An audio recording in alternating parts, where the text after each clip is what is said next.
ये कहानी कुछ ज़्यादा ही इंटरेस्टिंग होने वाला है, इसलिए इसको लास्ट तक जरूर से देखना।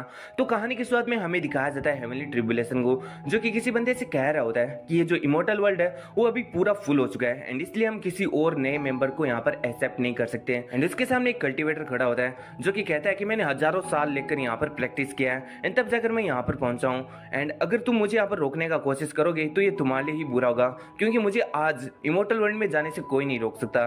एंड इसका नाम होता है बाइसू, यानी इस कल्टिवेटर का नाम बाइसू है। एंड इस बाइसू की बात को सुनकर जो थंडर ट्रिब्यूलेशन होता है वो बहुत ही ज्यादा गुस्सा हो जाता है एंड वो कहता है कि तुम्हारा इतना ज्यादा हिम्मत जो तुम मेरे सामने इतना ज्यादा एरोगेंट बन रहे हो। और ये कहकर वो बाइसू के ऊपर हमला कर देता है, जिसकी वजह से बाइसू भी उसके ऊपर हमला कर देता है। एंड जो बाइसू होता है वो कहता है कि अगर गॉड्स ने भी मेरे जो मामले हैं उसके अंदर दखल देने का कोशिश किया तो मैं गॉड को ही खत्म कर दूंगा एंड अगर मेरे रास्ते में हेवन आया तो मैं हेवन को ही मिटा दूंगा। एंड ये कहकर दिखाया जाता है जो बाइसू होता है उसका हमला जो थंडर ट्रिब्यूलेशन है उसको बीच में से ही काट देता है। एंड फिर दिखाया जाता है जैसे थंडर ट्रिब्यूलेशन वहां पर खत्म होता है, वहां पर फेरी लैंड या फिर इमोर्टल लैंड में जाने का जो रास्ता है वो ओपन हो जा रहा है। एंड उसको देखकर जो बाइसू बहुत ही ज्यादा खुश हो जा रहा है एंड फिर वो उसके अंदर चला जाता है। एंड हमारा सीन शिफ्ट होता है, हम देखते हैं किसी दूसरे वर्ल्ड का सीन जहां पर कोई दो बंदे एक बंदे को मारने का कोशिश कर रहे होते हैं और वो कह रहे होते हैं कि अच्छा तो तुम हमारी लड़की पर हाथ डालोगे जो कि पहले से ही ब्रदर हुक ही हो चुके हैं, तुम्हारे जैसा एक फूल भी यहाँ पर स्वान मीट खाने का कोशिश कर रहा है। एंड इधर दिखाया जाता है ये साइड से जो बाइसू का सोल है वो यहाँ पर ट्रांस माइग्रेट हो चुका है इधर अपने लीजान के शरीर के अंदर, यानी इस बंदे का नाम होता है वो लीजान होता है। एंड अपना जो बाइसू होता है वो मन में सोच रहा होता है कि आखिर ये कौन सा वर्ल्ड है, ये कोई इमोर्टल वर्ल्ड तो बिल्कुल भी नहीं है। एंड अब से मैं बाइसू को यहाँ पर लीजान ही बोलने वाला हूँ। एंड दिखाया जाता है अपने जो लीजान के सामने दोनों बंदे उसको परेशान कर रहे होते हैं, वो कह रहे होते हैं कि तुम्हारे जैसा यूजलेस बंदा उस लड़की के ऊपर नजर डालने की कोशिश कैसे किया, आज तो तुम हमारे से बहुत ही ज्यादा पिटने वाले हो। एंड अगर एक बंदा अपने हमसे यानी जो लीजान होता है उसके ऊपर हमला कर देता है। एंड इधर जो लीजान होता है वो मन में सोच रहा होता है कि सामने वाले बंदे के अंदर से मेरे को बिल्कुल भी स्पिरिचुअल एनर्जी फील नहीं हो रहा है। एंड इधर जो लीजान होता है वो मन में सोच रहा होता है कि सामने वाले बंदे से मेरे को बिल्कुल भी स्पिरिचुअल एनर्जी का फ्लक्चुएशन फील नहीं हो रहा है, तो इसका मतलब ये कोई इमोर्टल लैंड नहीं है। और ये सोचते हुए उसका पंच को पकड़ लेता है और कहता है कि क्या तुम्हारा पूरा हो गया। एंड इसकी वजह से जो सामने वाला बंदा होता है वो मन में सोच रहा होता है कि आखिर ये फूल यहाँ पर इतना ज्यादा पावरफुल कैसे बन गया अचानक से। दिखाया जाता है लीजान को जो उसको एक किक मारता है जिसकी वजह से वो बंदा बहुत ही जाकर दूर गिरता है। एंड दिखाया जाता है जो दूसरा बंदा होता है वो अपने हाथ में किसी टाइप की सुपर पावर को अवेकन कर लेता है एंड कहता है कि आज मैं तुम्हें लेसन सिखा कर ही रहूंगा, तुम्हारा इतना हिम्मत जो तुमने मेरे एक साथी को यहाँ पर मारा। एंड इधर जो लीजान होता है वो उसका ऐसा पावर को देखकर बहुत ही ज्यादा हैरान हो जाता है एंड मन में सोच रहा होता है कि मेरे को तो इसके पावर में से स्पिरिचुअल पावर बिल्कुल भी फील नहीं हो रहा है। एंड वो बंदा जो अपने लीजान के सामने पावर अवेकन किया था वो ये कहकर अपने लीजान के ऊपर हमला कर देता है कि आज मैं दिखाऊंगा तुम्हें जो सुपर पावर है उसका टेस्ट कैसा होता है। एंड इतना कहकर वो अपने लीजान के ऊपर हमला कर देता है। लीजान भी कहता है क्या तुमने सुपर पावर कहा क्या अभी। एंड इतना कहते हुए दिखाया जाता है जो लीजान होता है उसके हमले को डोज कर लेता है एंड उसके पीछे आ जाता है और कहता है कि वेल मेरा जो स्पिरिचुअल पावर है वो खत्म हो चुका है, लेकिन इसका मतलब ये नहीं कि जो तुम्हारा लो लेवल स्ट्रेंथ है वो मेरे को डिफीट कर देगा। एंड इतना कहकर दिखाया जाता है लीजान होता है उसके पेट के ऊपर एक किक मारता है जिसकी वजह से वो बंदा बहुत ही जाकर दूर गिरता है। एंड फिर दिखाया जाता है जो लीजान होता है उन दोनों बंदों को बहुत ही ज्यादा मारता है एंड उनके बाद में उन दोनों को अपने सामने बिठा लेता है, जहां पर ये दोनों बहुत ही ज्यादा पोलाइटली अपने हमसे से कह रहे होते हैं कि ब्रदर हमको माफ कर दो, हमको जीने दो एंड हमारे से गलती हो गया जो हमने तुम पर हमला कर दिया। इस पर लीजान भी उनको जाने के लिए कह देता है। अब ये जो दोनों बंदे जाते हुए कह रहे होते हैं कि हमें बॉस को बताना होगा कि इस बंदे ने भी अपना जो सुपर पावर है उसे अवेकन कर लिया है। एंड इधर जो लीजान होता है वो मन में सोच रहा होता है क्या मैं लीजान हूँ, जैसा कि मैंने तुम्हें बताया कि ये बाइसू है इसकी बॉडी के अंदर, लेकिन अभी ये लीजान की बॉडी के अंदर आ चुका है इसलिए उसको लीजान का मेमोरी मिल रहा होता है, जहां पर हमें पता चलता है जो लीजान है उसका जो पेरेंट्स है वो बहुत ही यंग एज में मर चुका था, जिसकी वजह से लीजान को किसी ने अडॉप्ट किया था। एंड दिखाया जाता है उसके पेरेंट्स के मरने की वजह से लीजान बहुत ही ज्यादा डिप्रेशन में रहने लगा, इसलिए बहुत सारे लोग उसको टारगेट करने लगे एंड उसको बुली करने लगे।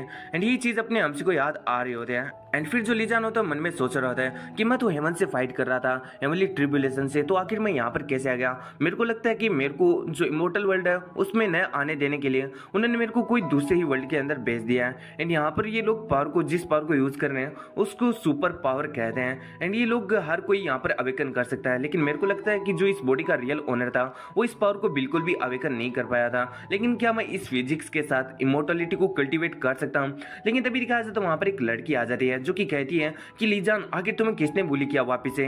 वो इधर अपने अमसी के पास में आकर उसको हील करने लगती है और कहती है कि तुम अगर फाइट नहीं करोगे तो तुम बार बार इंजर्ड नहीं होगे, अगर तुम्हारे सामने कोई फाइट होता है तो तुम्हें वहां से बचकर भाग जाना चाहिए। अब जीसी होती है ना, वो अपने अमसी के एडोप्टिव फादर की या पेरेंट्स की डॉटर होती है, एंड जो जीसी होती है वो अपने अमसी का बहुत ही केयर करती है बचपन से, जिसकी वजह से लोग उससे काफी ज्यादा जलते हैं। एंड इवन अभी दो बंदे जो अपने अमसी को बुली कर रहे थे वो भी जीसी के ही कारण था, क्योंकि जो जीसी है वो इधर लीजान का बहुत ही ज्यादा केयर करती है। एंड इधर जो जीसी होती है वो अपने अमसी के हाथ को हील कर देती है और कहती है कि ये तो बहुत ही अच्छी बात है कि तुम बहुत ही ज्यादा बुरी तरीके से यहाँ पर इंजर्ड नहीं थे, जिसकी वजह से मैंने तुम्हें अपनी सुपर पावर से यहाँ पर हील कर दिया। लेकिन अगर तुम और थोड़ा ज्यादा यहाँ पर इंजर्ड हो चुके होते तो मुझे पक्का से हॉस्पिटल के अंदर जाना होता। एंड इधर अपना अमसी मन में सोच रहा होता है कि आखिर इस दुनिया के अंदर जो सुपर पावर है क्या वो मैजिक के इक्वल है या फिर मैजिक के जैसा है, क्या मैं इस चीज को समझ सकता हूँ। एंड इधर अपने अमसी को ऐसे ख्यालों में खोता देख जो लीजी होती है या फिर जीसी होती है वो लीजान के ऊपर एक टपली मारती है और कहती है कि आखिर तुम कहाँ पर खो गए। एंड इस बात को देखकर जो लीजान होता है वो कहता है कि इस दुनिया के अंदर ऐसा कोई नहीं जो मेरे को मार सके, तुम्हारे जैसा एक मेयर मॉर्टल मेरे को हर्ट कैसे कर सकता है। एंड इस बात को सुनकर जीसी भी बहुत ही ज्यादा हैरान हो जाती है एंड वो मन में सोच रही होती है क्या इसको कोई दूसरा बीमारी लग गया जो ये मेरी तरफ इतना ज्यादा नीचे नजरों से देख रहा है। एंड फिर वो अपने अमसी से कहती है कि चलो छोड़ो अभी हमें घर पर जाना होगा, और ये कहते हुए वो अपने अमसी का हाथ पकड़ लेती है और कहती है कि हमारा जो मोम है वो घर पर हम दोनों का वेट कर रहा है। एंड फिर हमारे सीन से बढ़कर हमें दिखाया जाता है रास्ते के अंदर जहाँ पर जो लीजान होता है वो सभी चीजों को यहाँ पर नोटिस कर रहा होता है, जैसे कि बड़ी बड़ी बिल्डिंगें, कार्स जो कि बिना स्पिरिचुअल पावर के बहुत ही ज्यादा स्पीड में चलती है। एंड यहाँ पर बहुत सारे पीपल्स हैं जिन्होंने अजीब अजीब कपड़े पहन रखे हैं जिनकी वजह से इनका स्किन भी दिख रहा है। एंड यहाँ पर जो सुपर पावर है वो इस दुनिया के ऊपर डोमिनेट करती है, लेकिन क्या ये मेरे जैसे कल्टीवेटर को भी अफेक्ट कर सकती है ये सुपर पावर, क्या इन सुपर पावर को मैं भी सीख सकता हूँ। इतना कहने के बाद में दिखाया जाता है जहाँ पर जो अपना अमसी होता है उसका नजर चौराहे पर एक टीवी के ऊपर जाता है जहाँ पर दो बंदे फाइट कर रहे होते हैं, यानी उनका एड चल रहा होता है। एंड इस चीज को देखकर अपने अमसी को पीछे का लाइफ याद आ जाता है एंड वो सोच रहा होता है कि यहाँ पर ये जो वर्ल्ड है वो बहुत ही ज्यादा डिफरेंट है, लेकिन कोई भी चाहे कैसा भी वर्ल्ड हो मुझे जो इमोर्टलिटी का पाथ है उसे नहीं छोड़ना है, मैं वापिस से अपना जो कल्टीवेशन है उसे स्टार्ट करने वाला हूँ। फिर हमारा सीन सेट होता है, हमें दिखाया जाता है जहाँ पर अपना अमसी और जीसी घर पर आ चुके होते हैं लेकिन तभी उन्हें कोई कहता है कि आखिर तुम दोनों यहाँ पर क्यों। एंड इसको देखकर जो जीसी होती है वो बहुत ही ज्यादा हैरान और डर जाती है। एंड इधर लीजान भी इस बात को नोटिस कर रहा होता है एंड मन में सोच रहा होता है कि आखिर ऐसा तो कौन बंदा है जिसने इसको इतना ज्यादा मतलब बुरा या फिर डरने को मजबूर कर दिया। एंड ये कोई और नहीं बल्कि अपने जीसी का फादर होता है। वो कहता है कि good evening dear daughter. And इस कहती है कि आखिर तुम यहाँ पर क्या कर रहे हो। अब उसका फादर कहता है कि ऑफकोर्स मैं तुम्हारी मदर से मिलने आया हूँ, मुझे उससे कुछ बात करना था। लेकिन दिखाया जाता है जीसी की मदर को जो कि कहती है कि जी चैंग टिन आखिर तुम यहाँ से जाते क्यों नहीं हो। एंड इधर दिखाया जाता है उसका फादर कहता है कि मुझे लगता है कि तुम्हारा मदर मुझसे बात नहीं करना चाहता, चलो ठीक है मैं अगली बार आऊंगा। एंड इधर हम उसकी मदर को देखते हैं जिसका नाम होता है लियू यीरन, लेकिन हम इसको मदर ही बोलेंगे। एंड इसके बाद में जो उसका फादर होता है वो जीसी को टच करने का कोशिश करता है लेकिन जीसी कहती है कि मुझे टच मत करना। एंड इसका जो फादर होता है वो अपनी अमसी को क्रॉस करते हुए कहता है कि एनीवे गाइस तुम सारे के सारे लोग अभी मेरे ग्रेप्स में ही रहोगे, यानी तुम मुझसे बचकर कहीं पर भी नहीं जाने वाले। इधर अपना अमसी जीसी के फादर को देखकर सोच रहा होता है कि इसका चक्कर किसी और औरत के साथ था जिसकी वजह से जो जीसी का मदर है वो इसको छोड़कर किसी दूसरे हाउस के अंदर रहने आ गया। एंड अपनी मदर को जो जीसी है उसने फॉलो किया, लेकिन ये जो बंदा है वो जीसी और उसकी मदर को यहाँ पर चैन से नहीं रहने दे रहा है, वो उनके यहाँ पर आकर हमेशा उनको परेशान करने का कोशिश करता है। एंड मुझे लगता है कि ये फ्यूचर के अंदर भी ऐसा ही करेगा। एंड इस चीज से इन लोगों को बहुत ही ज्यादा ट्रबल होने वाला है, तो इन लोगों ने मेरे को अडॉप्ट किया है इसलिए मेरे को भी इन्हें वापस से कुछ पे बैक करना होगा एंड इसलिए मुझे कल्टीवेशन करना होगा एंड इन जैसे स्कम से इस प्यारी सी फैमिली को बचाना होगा। एंड फिर हमारे सीन से ब्रदर हमें दिखाया जाता है रात का सीन जहां पर अपना अमसी यहाँ पर कोई नाइट जॉगिंग करने आया होता है। न मन में सोच रहा था कि यार इस वर्ल्ड के अंदर क्या चल रहा है, मेरे को इस वर्ल्ड को जानने के लिए इसके बारे में और भी इंफॉर्मेशन चाहिए। एंड फिर अपने अमसी को कुछ याद आता है जहाँ पर जीसी और उसका मदर रो रहे होते हैं एंड रोते रोते ही सो जाते हैं। एंड इसी चीज से अपना अमसी बहुत ही ज्यादा परेशान होता है और इसलिए वो घर से बाहर यहाँ पर थोड़ा जॉगिंग करने आया। एंड फिर अपना अमसी मन में सोच रहा होता है कि चलो मुझे अभी कल्टीवेशन का प्रैक्टिस करना चाहिए क्योंकि बिना पावर के यहाँ पर कुछ भी नहीं कर सकता। एंड फिर अपना अमसी वहाँ पर बैठकर किसी एंशिएंट स्पिरिट नाम की टेक्निक का यूज करने लगता है जो कि अपने अमसी ने प्रीवियस लाइफ में यहाँ पर फॉर्म किया था। एंड फिर वो अपने मन में सोच रहा होता है कि ये जो टेक्निक है वो अपने किसी भी रेलम को वहां पर सॉलिड या मजबूत करने के लिए काम में आता है। एंड अगर बात रही कोई सेम लेवल का बंदा अगर मेरे सामने आ जाए तो इस टेक्निक का यूज कर मैं उसके सामने बहुत ही ज्यादा गहरा असर कर सकता हूँ। एंड फिर दिखाया जाता है जहां पर अपना एमसी कल्टीवेशन करते हुए स्पिरिचुअल एनर्जी को फील करने का कोशिश करता है, लेकिन जहां पर जो स्पिरिचुअल एनर्जी होता है वो बहुत ही ज्यादा पतला होता है। एंड इसलिए अपना एमसी मन में सोच रहा होता है कि इस दुनिया के अंदर जो स्पिरिचुअल एनर्जी है वो बहुत ही ज्यादा कम है, लेकिन फिर भी कोई बात नहीं, अगर मुझे इमोर्टेलिटी के पाथ पर चलना है तो मेरे सामने कठिनाइयां तो आएगी। एंड इसलिए अपना एमसी वहां पर जो एनर्जी होता है उसे एब्जॉर्ब करने लगता है, जिसकी वजह से अपने एमसी के शरीर के अंदर बहुत ही ज्यादा ऐसा फायर सा अप होने लगता है। एंड दिखाया जाता है अपने एमसी की बॉडी को जो कि वहां पर एक बहुत बड़ा ब्लास्ट करती है। एंड उसके बाद जैसा लगता है कि जैसे अपने एमसी की बॉडी ने वापस से रिबॉर्न लिया है। एंड अपना एमसी मन में सोच रहा होता है कि ये जो बॉडी का ओनर है उसके पास एक बहुत ही ज्यादा रेयर बॉडी थी। इस बॉडी का नाम है इनेट डाउ बॉडी, जो कि कल्टीवेशन के लिए बहुत ही ज्यादा सुटेबल है, एंड फिर अपने मन में सोच रहा होता है कि यहाँ पर जो स्पिरिचुअल एनर्जी है वो बहुत ही ज्यादा थिन है, लेकिन फिर भी आज की एक ही रात के अंदर मैं जो क्यूआई रिफाइनिंग है उसके 5 लेवल तक पहुंच चुका हूँ। एंड इधर दिखाया जाता है ये जितना भी सीन चल रहा होता है ये अपने एमसी के माइंड में चल रहा होता है, जबकि अपना एमसी बैठा बैठा वहीं पर कुर्सी पर एकदम कल्टीवेशन कर रहा होता है। लेकिन तभी अपने एमसी के पास में कोई लड़की आती है एंड उसको हेल्प कह रही होती है। एंड दिखाया जाता है उसके पीछे एक लड़का होता है, वो कह रहा होता है कि लिटिल सिस्टर आखिर तुम मुझसे भाग क्यों रही हो, आखिर तुम मेरे पास में आओ, हम दोनों यहाँ पर गेम खेलने का कोशिश करते हैं। एंड इधर वो लड़की कह रही होती है कि मेरे नजदीक मत आना, एंड वो अपने एमसी से वहां पर मदद मांगती है। एंड इधर अपने एमसी पहले तो उसे देखकर कुछ नहीं बोलता, लेकिन दिखाया जाता है वो दूसरा बंदा जो कि अपने एमसी के पास में आता है और कहता है कि तुम यहाँ पर अपने काम से काम रखो और यहाँ से निकलते बनो।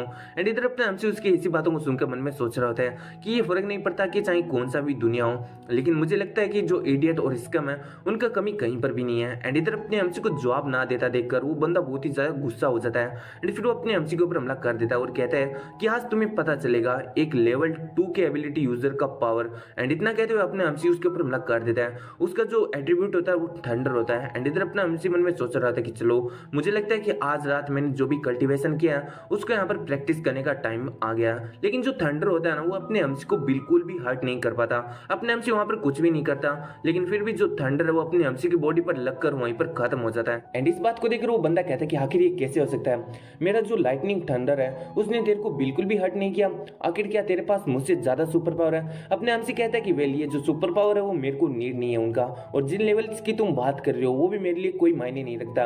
और इतना कहते हुए वो उसके ऊपर हमला कर देता है। वो बंदा कहता है कि ब्रदर एक मिनट रुको तो सही, हम यहाँ पर बात कर सकते हैं, लेकिन अपना एमसी उसके ऊपर हमला करके उसे बहुत ही ज्यादा दूर गिरा देता है, जिसकी वजह से उसका बंदे का हालत ही खराब हो जाता है। एंड इधर अपना एमसी मन में कहता है कि जो सुपर पावर है वो इससे ज्यादा कुछ भी नहीं है, मेरे सामने सुपर पावर कोई भी काम का नहीं है।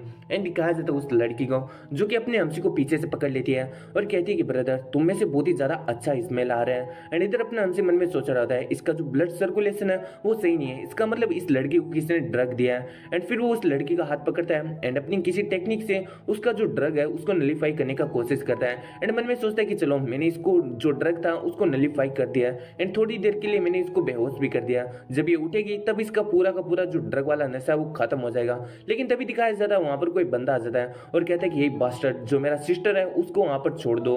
एंड इस बंदे का नाम होता है गु टियान जुई एंड इसका लेवल होता है 3rd। एंड ये भी एक काफी ज्यादा खतरनाक एबिलिटी यूजर होता है जो कि एबिलिटी होती है इसका फायर। एंड इस अपने पावर को वहां पर अवेकन करता है एंड अपने एमसी के ऊपर हमला कर देता है और कहता है कि आज मैं तुम्हें जान से मार डालूंगा। लेकिन दिखाया जाता है अपना एमसी उसकी जो सिस्टर होता है उसे साइड में फेंक देता है। एंड इधर वो उसकी जो अटैक है उसको देखने लगता है ध्यान से, लेकिन दिखाया जाता है जो उसका अटैक है वो अपने एमसी को बहुत ही ज्यादा स्लो लग रहा होता है। एंड इधर अपना एमसी मन में सोच रहा होता है कि जो मेरा कल्टीवेशन है वो कोई 5th लेवल क्यूआई रिफाइनिंग से ज्यादा नहीं है, लेकिन फिर भी मेरे को नहीं लगता कि मेरे को अपने कल्टीवेशन पावर को यूज करना पड़ेगा। एंड ये कहते वो उस बंदे का वहीं पर हाथ पकड़ लेता है एंड उसे बिना किसी पावर को यूज किए हुए अपनी फिजिकल बॉडी की पावर से ही उसे काफी ज्यादा दूर फेंक देता है, जिसकी वजह से वो बंदा काफी ज्यादा दूर जाकर गिरता है। एंड मन में सोच रहा होता है कि आखिर ये बंदा बहुत ही ज्यादा पावरफुल है एंड ये बहुत ही ज्यादा फास्ट है, आखिर ये कोई सुपर अकेडमी से है क्या। एंड दिखाया जाता है अपने एमसी को जो कि कहता है कि आखिर तुमने अभी अभी मेरे को क्या कहा, क्या तुम मेरे को मारना चाहते हो। एंड इतना कहकर अपना एमसी उसके सर पर अपना पाँव रख देता है। वो बंदा कहता है कि तुम मुझे ह्यूमिलेट करने का कोशिश कर रहे हो, लेकिन तुमने जो मेरा सिस्टर उसको बुली करने का भी कोशिश किया था जो कि मेरे लिए बिल्कुल भी सही नहीं है, इसलिए आज मैं तुम्हें दिखाने वाला हूँ जो मेरी फैमिली का सीक्रेट टेक्निक है उसका पावर। और ये कहते हुए दिखाया जाता है वो बंदा अपना जो सीक्रेट टेक्निक है उसे यूज करने लगता है। एंड इधर अपना अमसी मन में सोच रहा होता है कि अच्छा तो इसके पास अभी भी कोई ट्रिक बचा है।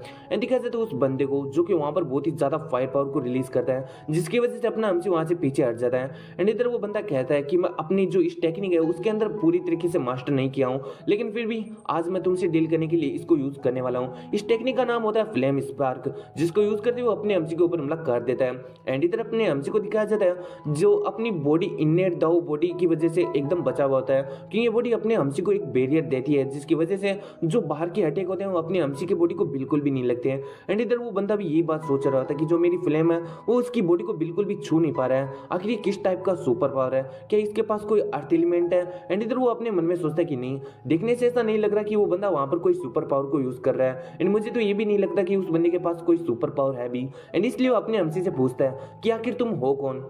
इस पर अपना अमसी उसे कहता है कि अच्छा होगा कि तुम अपने बारे में सोचो, तुम अभी ब्लास्ट करने वाले हो। एंड दिखाया जाता है उस बंदे के अंदर से काफी ज्यादा फ्लेम का धुआं निकल रहा होता है, क्योंकि उस बंदे ने बहुत ही ज्यादा खतरनाक टेक्निक का यूज किया होता है, जबकि उसको उसने पूरा मास्टर नहीं करके रखा होता है। एंड इसलिए वो वहां पर ब्लास्ट होने वाला होता है। लेकिन इधर दिखाया जाता है अपना अमसी उसके पास में आ जाता है। वो बंदा कहता है कि आखिर तुम मेरे साथ करने का क्या कोशिश कर रहे हो। लेकिन अपना अमसी को दिखाया जाता है जो कि एक्यूपंक्चर टेक्निक का यूज करता है एंड उसके जितने भी एक्यूपंक्चर होते हैं उनको लॉक कर देता है। एंड फिर उससे पूछता है कि आखिर तुम्हें कैसा महसूस हो रहा है। वो बंदा कहता है क्या तुमने मेरा जान बचाया। एंड इधर अपना हमसे कहते हैं कि वेल हम दोनों के बीच में एक मिसअंडरस्टैंडिंग क्रिएट हो चुका है। वैसे मैं तुम्हारी बहन को यहाँ पर प्रोटेक्ट करने का कोशिश कर रहा था, ना कि उसका कोई एडवांटेज लेने का कोशिश कर रहा था। एंड तभी हमें दिखाया जाता है जो उसका बहन होता है उसका भी वहां पर आंख खुल जाता है। वो कहता है कि ब्रदर आखिर तुम यहाँ पर क्या कर रहे हो। एंड इधर अपना हमसे उसको देखकर कहता है कि अच्छा तो तुम फाइनली यहाँ पर उठ ही गई। फिर दिखाया जाता है उसकी सिस्टर को जो कि अपने हमसी के पास में आती है एंड उसको उसकी जान बचाने के लिए थैंक्स करती है। एंड इधर वो बंदा कहता है क्या सच में ये बंदा इनोसेंट है, क्या इसने सिर्फ और सिर्फ तुम्हारा जान बचाने का कोशिश किया था। वो लड़की अपना पूरा कहानी बताती है कि मैं एक बार में गई थी जहां पर मैंने गलती से एक ड्रग को ले लिया था एंड तभी एक बुरा बंदा मेरे पीछे पड़ गया था मेरा एडवांटेज लेने के लिए। और अगर ये ब्रदर मेरा जान नहीं बचाते तो मुझे तो लगता है कि आज मेरे साथ बहुत ही बड़ा एकदम कुछ होने वाला था। एंड इस बात को सुनकर जो उसका भाई होता है उसे तो बहुत ही ज्यादा झटका लगता है। एंड फिर अपने हमसे से कहते हैं कि मुझे माफ कर देना, मैं थोड़ा रेकलेस हो गया था। अपने हमसे कहते हैं कि चलो ठीक है अब हम दोनों का मिसअंडरस्टैंडिंग यहाँ पर क्लियर हो चुका है तो मुझे यहाँ से जाना चाहिए। लेकिन तभी दिखाया जाता है वहां पर एक ओल्ड मैन आ जाता है और वो कहते हैं कि अच्छा अगर ये एक मिसअंडरस्टैंडिंग है तो मुझे लगता है कि हम दोनों को यहाँ पर बैठकर बात करना चाहिए। अपने हमसे उससे पूछता है कि आखिर तुम कौन हो।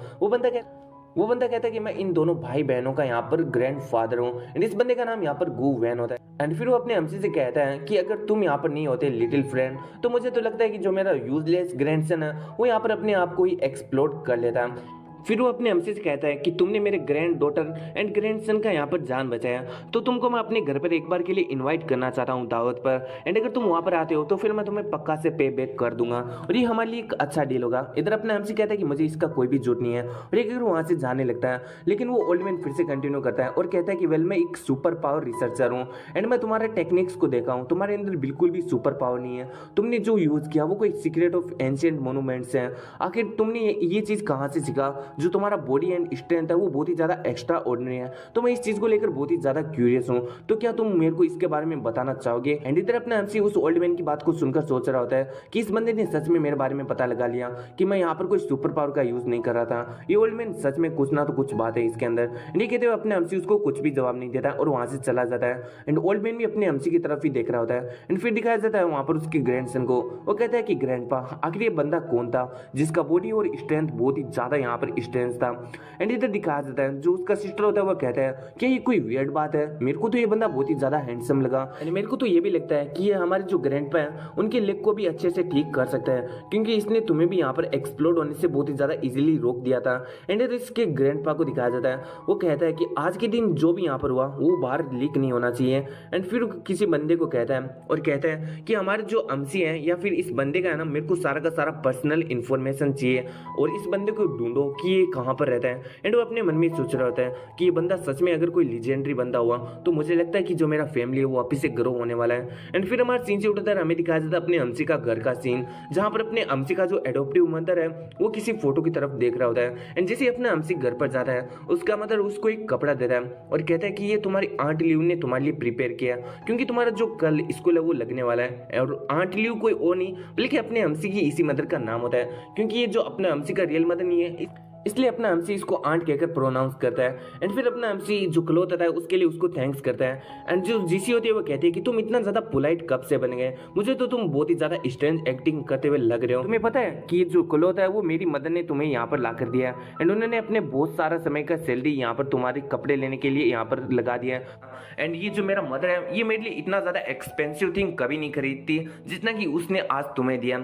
एंड इधर अपने हमसे मन में सोच रहा होता है कि वेल जो ये फैमिली है वो इतना ज्यादा वेल्थी फैमिली नहीं है जो कि कोई वेल्थी लाइफ जी सके या फिर हम रोज कपड़े खरीद सकें। अगर मुझे कोई कपड़ा खरीदना है या फिर इस फैमिली के किसी भी मेंबर को कपड़ा खरीदना होता है तो उसके लिए बहुत ही ज्यादा महीनों का सैलरी लगता है। एंड ये लोग मेरे को ये कपड़ा दिए तो मुझे लगता है कि ये लोग मेरे को सच में अपनी फैमिली का मेंबर मानते हैं। एंड इधर दिखाया जाता है जो जीसी का मदर होता है वो उसको गुदगुदी कर रहा होता है और कहती है क्या मैंने तुम्हें कभी एक्सपेंसिव चीज खरीद कर नहीं दिया, आखिर मैं तुम्हारे लिए बहुत सारा चीजें खरीदती तो हूँ फिर भी तुम ये कह रहे हो। एंड इधर जो जीसी होता है वो बहुत ही ज्यादा अपना मुश्किल से एनसे को कंट्रोल कर रहा होता है एंड कह रहा होता है कि ब्रदर तुम जल्दी से जाओ एंड यहाँ पर ये क्लोथ को चेंज करके आओ, हमको भी देखना आखिर तुम कैसे लगने वाले हो। एंड इधर अपना हमसे इन दोनों को देखकर सोच रहा था कि ये फैमिली ये मेरे को बहुत ही ज्यादा अच्छी तरीके से ट्रीट करती है तो मुझे भी इनका रेस्पॉन्सिबिलिटी लेना होगा एंड इनको प्रोटेक्ट करना होगा। एंड फिर हमारा सीन शिफ्ट होता है, हमें दिखाया जाता है अगले दिन स्कूल का सीन कि एक ऐसा स्कूल है जो कि बहुत ही ज़्यादा पावरफुल और नोबल बंदों को यहाँ पर अपने अंदर एडमिशन लेता है।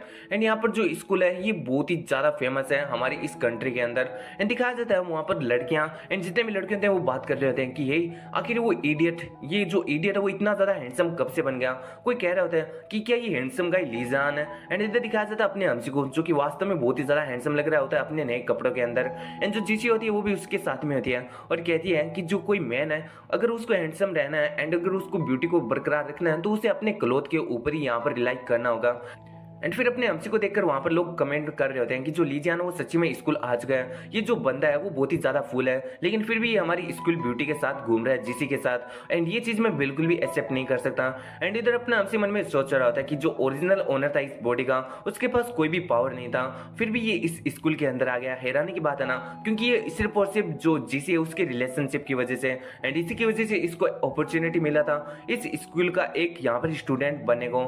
एंड फिर अपने मन में सोच रहा होता है कि मेरा जो डिप्रेशन वाला बीमारी था यानी इस ओरिजिनल ओनर का, मुझे नहीं लगा था कि ये टारगेट कर देगा सभी बंदों को मेरे को बुली करने के लिए। एंड दिखाया जाता है अपने एमसी के सामने कोई 2-3 बंदे आ जाते हैं और कहते हैं कि हे फूल आखिर तुम इतने दिनों तक कहाँ थे। उनको देखकर जो जीसी होती है वो बहुत ही ज्यादा डर जाती है एंड अपने एमसी को कह रही होती है कि हम यहाँ पर बिल्कुल भी ट्रबल खड़ा नहीं करना चाहते इसलिए हमें दूसरे रास्ते से चलना चाहिए। लेकिन वो बंदा उसको कहता है कि एक मिनट रुको, आखिर तुमने यहाँ पर जो क्लोथ है वो नहीं पहन लिए तो इसका मतलब ये नहीं कि तुम सच में कोई ह्यूमन बीइंग बन चुके हो। एंड इधर दिखाया जाता है ये बंदा कोई और नहीं बल्कि चैन हु होता है। एंड इसी के 2 चमचों को अपने हमसी ने पीटा होता है एंड वो दोनों चमचे भी अपने हमसी को देखकर हंस रहे होते हैं। अपने हमसी मन में सोच रहा था कि ये चैन हु ये बहुत ही ज्यादा पावरफुल और वेल्थी फैमिली से आता है एंड ये जो स्कूल है उसके अंदर जो जिनसी है उसे बहुत ही ज्यादा परेशान करता है एंड उसको बहुत ही ज्यादा लव लेटर एंड उसको प्रपोज करने का कोशिश किया लेकिन जो जीसी है उसने उसको रिजेक्ट कर दिया जिसकी वजह से ये मेरे को मारता था यानी इस ओरिजिनल बॉडी के ओनर को, क्योंकि जो जीसी है उससे बहुत ही ज्यादा क्लोज रहता था। एंड फिर दिखाया जाता है जो चैनू होता है वो अपने एमसी के पास में आ जाता है और कहता है कि चलो हमारा जो पहले का मैटर था उसे एक बार के लिए सेटल कर लेते हैं। एंड इधर दिखाया जाता है जो जीसी होती है वो कह रही होती है कि प्लीज यहाँ पर फाइट मत करो। एंड इधर अपने एमसी को दिखाया जाता है जो कि उस बंदे का हाथ मोड़ देता है और कहता है कि जो अपना ये गंदा हाथ है वो मेरे ऊपर रखने से पहले 100 बार सोच लेना। एंड ये इतना कहकर अपना एमसी उसके हाथ को वहीं पर हटा देता है। जैसे जो चैनू होता है वो वहीं पर चिल्लाने लगता है एंड उसके बाद में दिखाया जाता है जितने भी लोग होते हैं वो कमेंट करने लगते हैं क्या ये फूल यहाँ पर अपनी लाइफ को देने के लिए डेस्परेट हो चुका है, इसने ब्रदर हुक को यहाँ पर हाथ लगाने का डेर किया है। मुझे लगता है कि आज यहाँ पर कुछ अच्छा ही शो होने वाला है क्योंकि जो ब्रदर हुआ है वो एक लेवल 5 के एबिलिटी यूजर है एंड वो इस फूल को बिल्कुल भी नहीं छोड़ने वाले हैं। एंड जो जीसी होती है वो मन में सोच रही होती है कि आखिर जो लीजान है उसके पास इतना ज्यादा स्ट्रेंथ कहाँ से आ गया। एंड इधर अपना जो हमसी होता है वो मन में सोच रहा होता है कि कल्टीवेशन वर्ल्ड के अंदर भी इसी तरह के कुछ लेवल होते हैं। सबसे पहले लेवल होता है क्यूआई रिफाइनिंग का एंड उसके बाद में आता है फाउंडेशन लेवल एंड उसके बाद में फाउंडेशन पील, ऐसे करके नासेंस सोल, गोड transformation, the void harmony and last में इमोर्टल लेवल आता है। एंड फिर अपने मन में सोच रहा होता है कि अगर कोई इस वर्ल्ड के अंदर लेवल 5 का एबिलिटी यूजर है तो इक्विवेलेंट होता है एकदम कल्टीवेशन के 5th लेवल के क्यूआई रिफाइनिंग वाले कल्टीवेटर के। एंड वो अपने मन में सोच रहा होता है कि मेरे को नहीं पता कि आखिर जो सुपर पावर है वो खुद के इक्विवेलेंट वाली पावर के अंदर कितना ज्यादा इफेक्टिव रहता है, यानी अपने अमसी का का। एंड इधर जो चेनू होता है उसका पावर एकदम बराबर है। एंड अगर देखा जाए तो एंड फिर दिखाया जाता है जो चेनू होता है वो कहता है कि डैम इतना ज्यादा तू पावरफुल कब से बन गया, तू तो एकदम फूल था ना। एंड इधर जो उसका चमचा होता है वो कहता है कि बॉस मैंने आपको बताया था ना, इसने हम दोनों को भी पीटा था, मुझे लगता है कि इसने अपना जो सुपर पावर है उसको अवेकन कर लिया है। एंड फिर दिखाया जाता है जो यहाँ पर चेनू होता है वो कहता है कि इस फूल ने अगर अपना सुपर पावर अवेकन कर लिया फिर भी ये एक फूल ही रहने वाला है, एंड इसलिए इसको यहाँ पर जाकर मिल लिया, तुम दोनों मार दो। एंड इतना कहकर दिखाया जाता है जो उसके दोनों चमचे होते हैं वो अपने अमसी के ऊपर हमला कर दे, लेकिन अपने अमसी को बचाने के लिए जो जीसी होती है वो अपने अमसी के आगे आ जाती है। एंड वो कह रही होती है कि ये स्कूल है, इसके अंदर तुम ऐसा नहीं कर सकते हैं, यहाँ पर रूल एंड रेगुलेशन है। इस पर वो सामने वाला बंदा जो जीसी को देखकर भी नहीं रुकता एंड उसके ऊपर हमला करने की कोशिश करता है और कहता है कि जो ब्रदर हुआ उसके फादर यहाँ के एक डायरेक्टर हैं, एंड मुझे लगता है कि जो ब्रदर हुआ वो अगर कोई चीज कहते तो वही इस स्किल का रूल है। इतना कि अगर वो हमला कर ही रहा होता है जीसी के ऊपर, लेकिन तभी दिखाया जाता है अपना अमसी जो जीसी होता है उसे बाहों से पकड़कर इधर साइड में कर लेता है, यानी उसके अटैक को डोज कर लेता है। एंड फिर दिखाया जाता है वो एकदम अचानक से अपना जो किक होता है वो उस बंदे के पेट पर मारता है, जिसकी वजह से वो बंदा बहुत ही ज्यादा दूर गिरता है। एंड जो जीसी होते हैं वो ब्लेस करते हुए मन में सोच रहे होते हैं कि आखिर जो लीजान का स्किल है वो इतना ज्यादा पावरफुल कब से बन गया, क्या ये चीज पॉसिबल हो सकती है कि जो लीजान है उसने अपना सुपर पावर अवेकन कर लिया जिस तरीके से जो चैनू वो बात कर रहा था। एंड इधर वो काफी ज्यादा हैरान हो जाती है क्योंकि अपने अमसी के पीछे किसी दूसरे चमचे ने हमला कर दिया होता है। एंड वो कहते हैं कि कल मैंने क्रिस्टल को अब्जॉर्ब किया था, वो भी बहुत सारे, इसलिए आज तुम देखो मैं तुम्हारा कितना बुरी तरीके से धुलाई करता हूँ। लेकिन दिखाया जाता है अपना अमसी भी इस चीज को महसूस कर लेता है एंड वो उस पर जैसे ही अपनी कोने से हमला करता है वो बंदा बहुत ही ज्यादा स्पीड से इधर उधर गायब हो जाता है, मतलब बहुत ही ज्यादा स्पीड से भाग रहा होता है। एंड वो कह रहा होता है कि आखिर तुम किधर देख रहे हो सिली, मैं तो यहाँ पर हूँ। एंड इधर अपना हमसे मन में सोच रहा था कि ये तो बहुत ही ज्यादा इंटरेस्टिंग है क्योंकि इसका जो स्किल है वो हमारे कल्टीवेशन के एकदम जो बेसिक वाला स्किल है उसके थोड़ा बहुत सिमिलर है, लेकिन फिर भी ये बहुत ही ज्यादा बुरी बात है क्योंकि ये जो टेक्निक है वो सिर्फ और सिर्फ हमारे वर्ल्ड के अंदर एक बेसिक टेक्निक है। एंड इतना कहकर अपना हमसी उससे भी ज्यादा स्पीड में उस बंदे के सामने पहुंच जाता है एंड उसको मारकर पीछे हटा देता है। एंड इस चीज को देखकर जो उनका बॉस चैनू होता है वो बहुत ही ज्यादा गुस्सा हो जाता है और कहते हैं कि तुम दोनों लूजर्स हो, आगे तुम कुछ भी नहीं कर सकते, अब मुझे ही आगे जाना होगा। और ये कहते हुए वो अपनी जो येलो लाइटनिंग होता है उसे वहां पर अवेकन कर लेता है एंड उसके बाद में वो अपने हमसी के ऊपर हमला कर देता है अपनी किसी रेडियन फिस्ट की टेक्निक से। एंड फिर अपना हमसी उसकी स्किल को देखकर मन में सोच रहा होता है कि ये बंदा बहुत ही ज्यादा वेल्थी फैमिली से आता है, इसलिए इसको बहुत सारे टेक्निक्स आते हैं एंड ये जो टेक्निक का अभी यूज कर रहा है वो टेक्निक अपने जो सेम लेवल वाले होते हैं उससे भी बहुत ही ज्यादा खतरनाक इफेक्ट करती है। लेकिन ये बंदा बहुत ही ज्यादा कम है, मेरे को लगता है कि ये मेरे सामने बिल्कुल भी नहीं टिक सकता है इस टेक्निक को लेकर।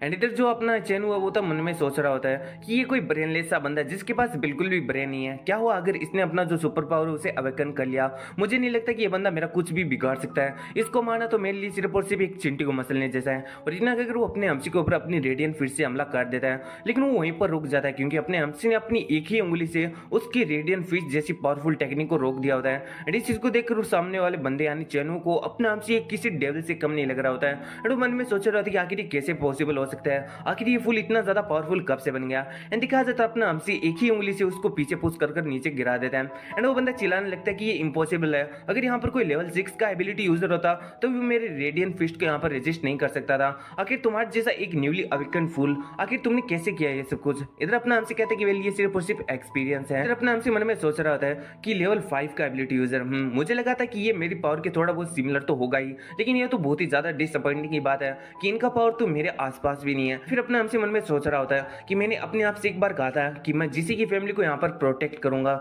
मैं किसी भी टाइप के यहाँ पर ट्रबल मेकर को यहाँ पर ट्रबल नहीं करने दूंगा इस फैमिली के लिए, लेकिन मेरे को लगता है कि ये भी एक बहुत बड़ा ट्रबल मेकर है इस फैमिली के लिए, तो मुझे आज इसे एक लेसन सिखाना होगा। एंड ये अगर अपना हमसे उसकी तरफ बढ़ जाता है वो बंदा कहता है कि यही आखिर तुम कौन हो, आखिर तुम जानते हो ना, आखिर तुम कर क्या रहे हो, तुम मेरे फादर को जानते हो ना। एंड इधर अपना हमसे कहता है कि हाँ मैं जानता हूँ तुम्हारे फादर को एंड मैं तुम्हें भी जानता हूँ, लेकिन आज मैं तेरी हालत कुछ ऐसी करने वाला हूँ उसके बाद में तू खुद को भी नहीं पहचान पाएगा। इतना कहकर अपना हमसे उसकी बहुत ही ज्यादा धुलाई करता है एंड इस चीज को देखकर वहां पर जितना भी ऑडियंस होता है वो कहता है कि क्या जो ब्रदर हुआ वो सच में मार खा रहा है, वैसे जो ब्रदर हुआ है मैं तो चाहता था उसको मार पड़े क्योंकि वो पूरे दिन इधर उधर डॉन बना रहता है एंड आज उसको यहाँ पर मार पड़ता देख मेरे को बहुत ही ज्यादा अच्छा लग रहा है। कोई कहता है कि क्या ये सच में लीजान वो फूल जिससे कुछ भी नहीं होता था, लेकिन आज तो देखो ये कितना ज्यादा यहाँ पर डैशिंग लग रहा है और ये तो मेरे को आज बहुत ही ज्यादा हैंडसम लग रहा है। एंड फिर दिखाया जाता है यहाँ पर ब्रदर को जिसको मारकर अपने हमसी ने बुरा हाल कर दिया होता है एंड जो जीसी होती है वो अपने हमसी के पास में आ जाती है और कहती है कि लीजान क्या तुमने अपना जो सुपर पावर है वो सच में अवेकन कर लिया है,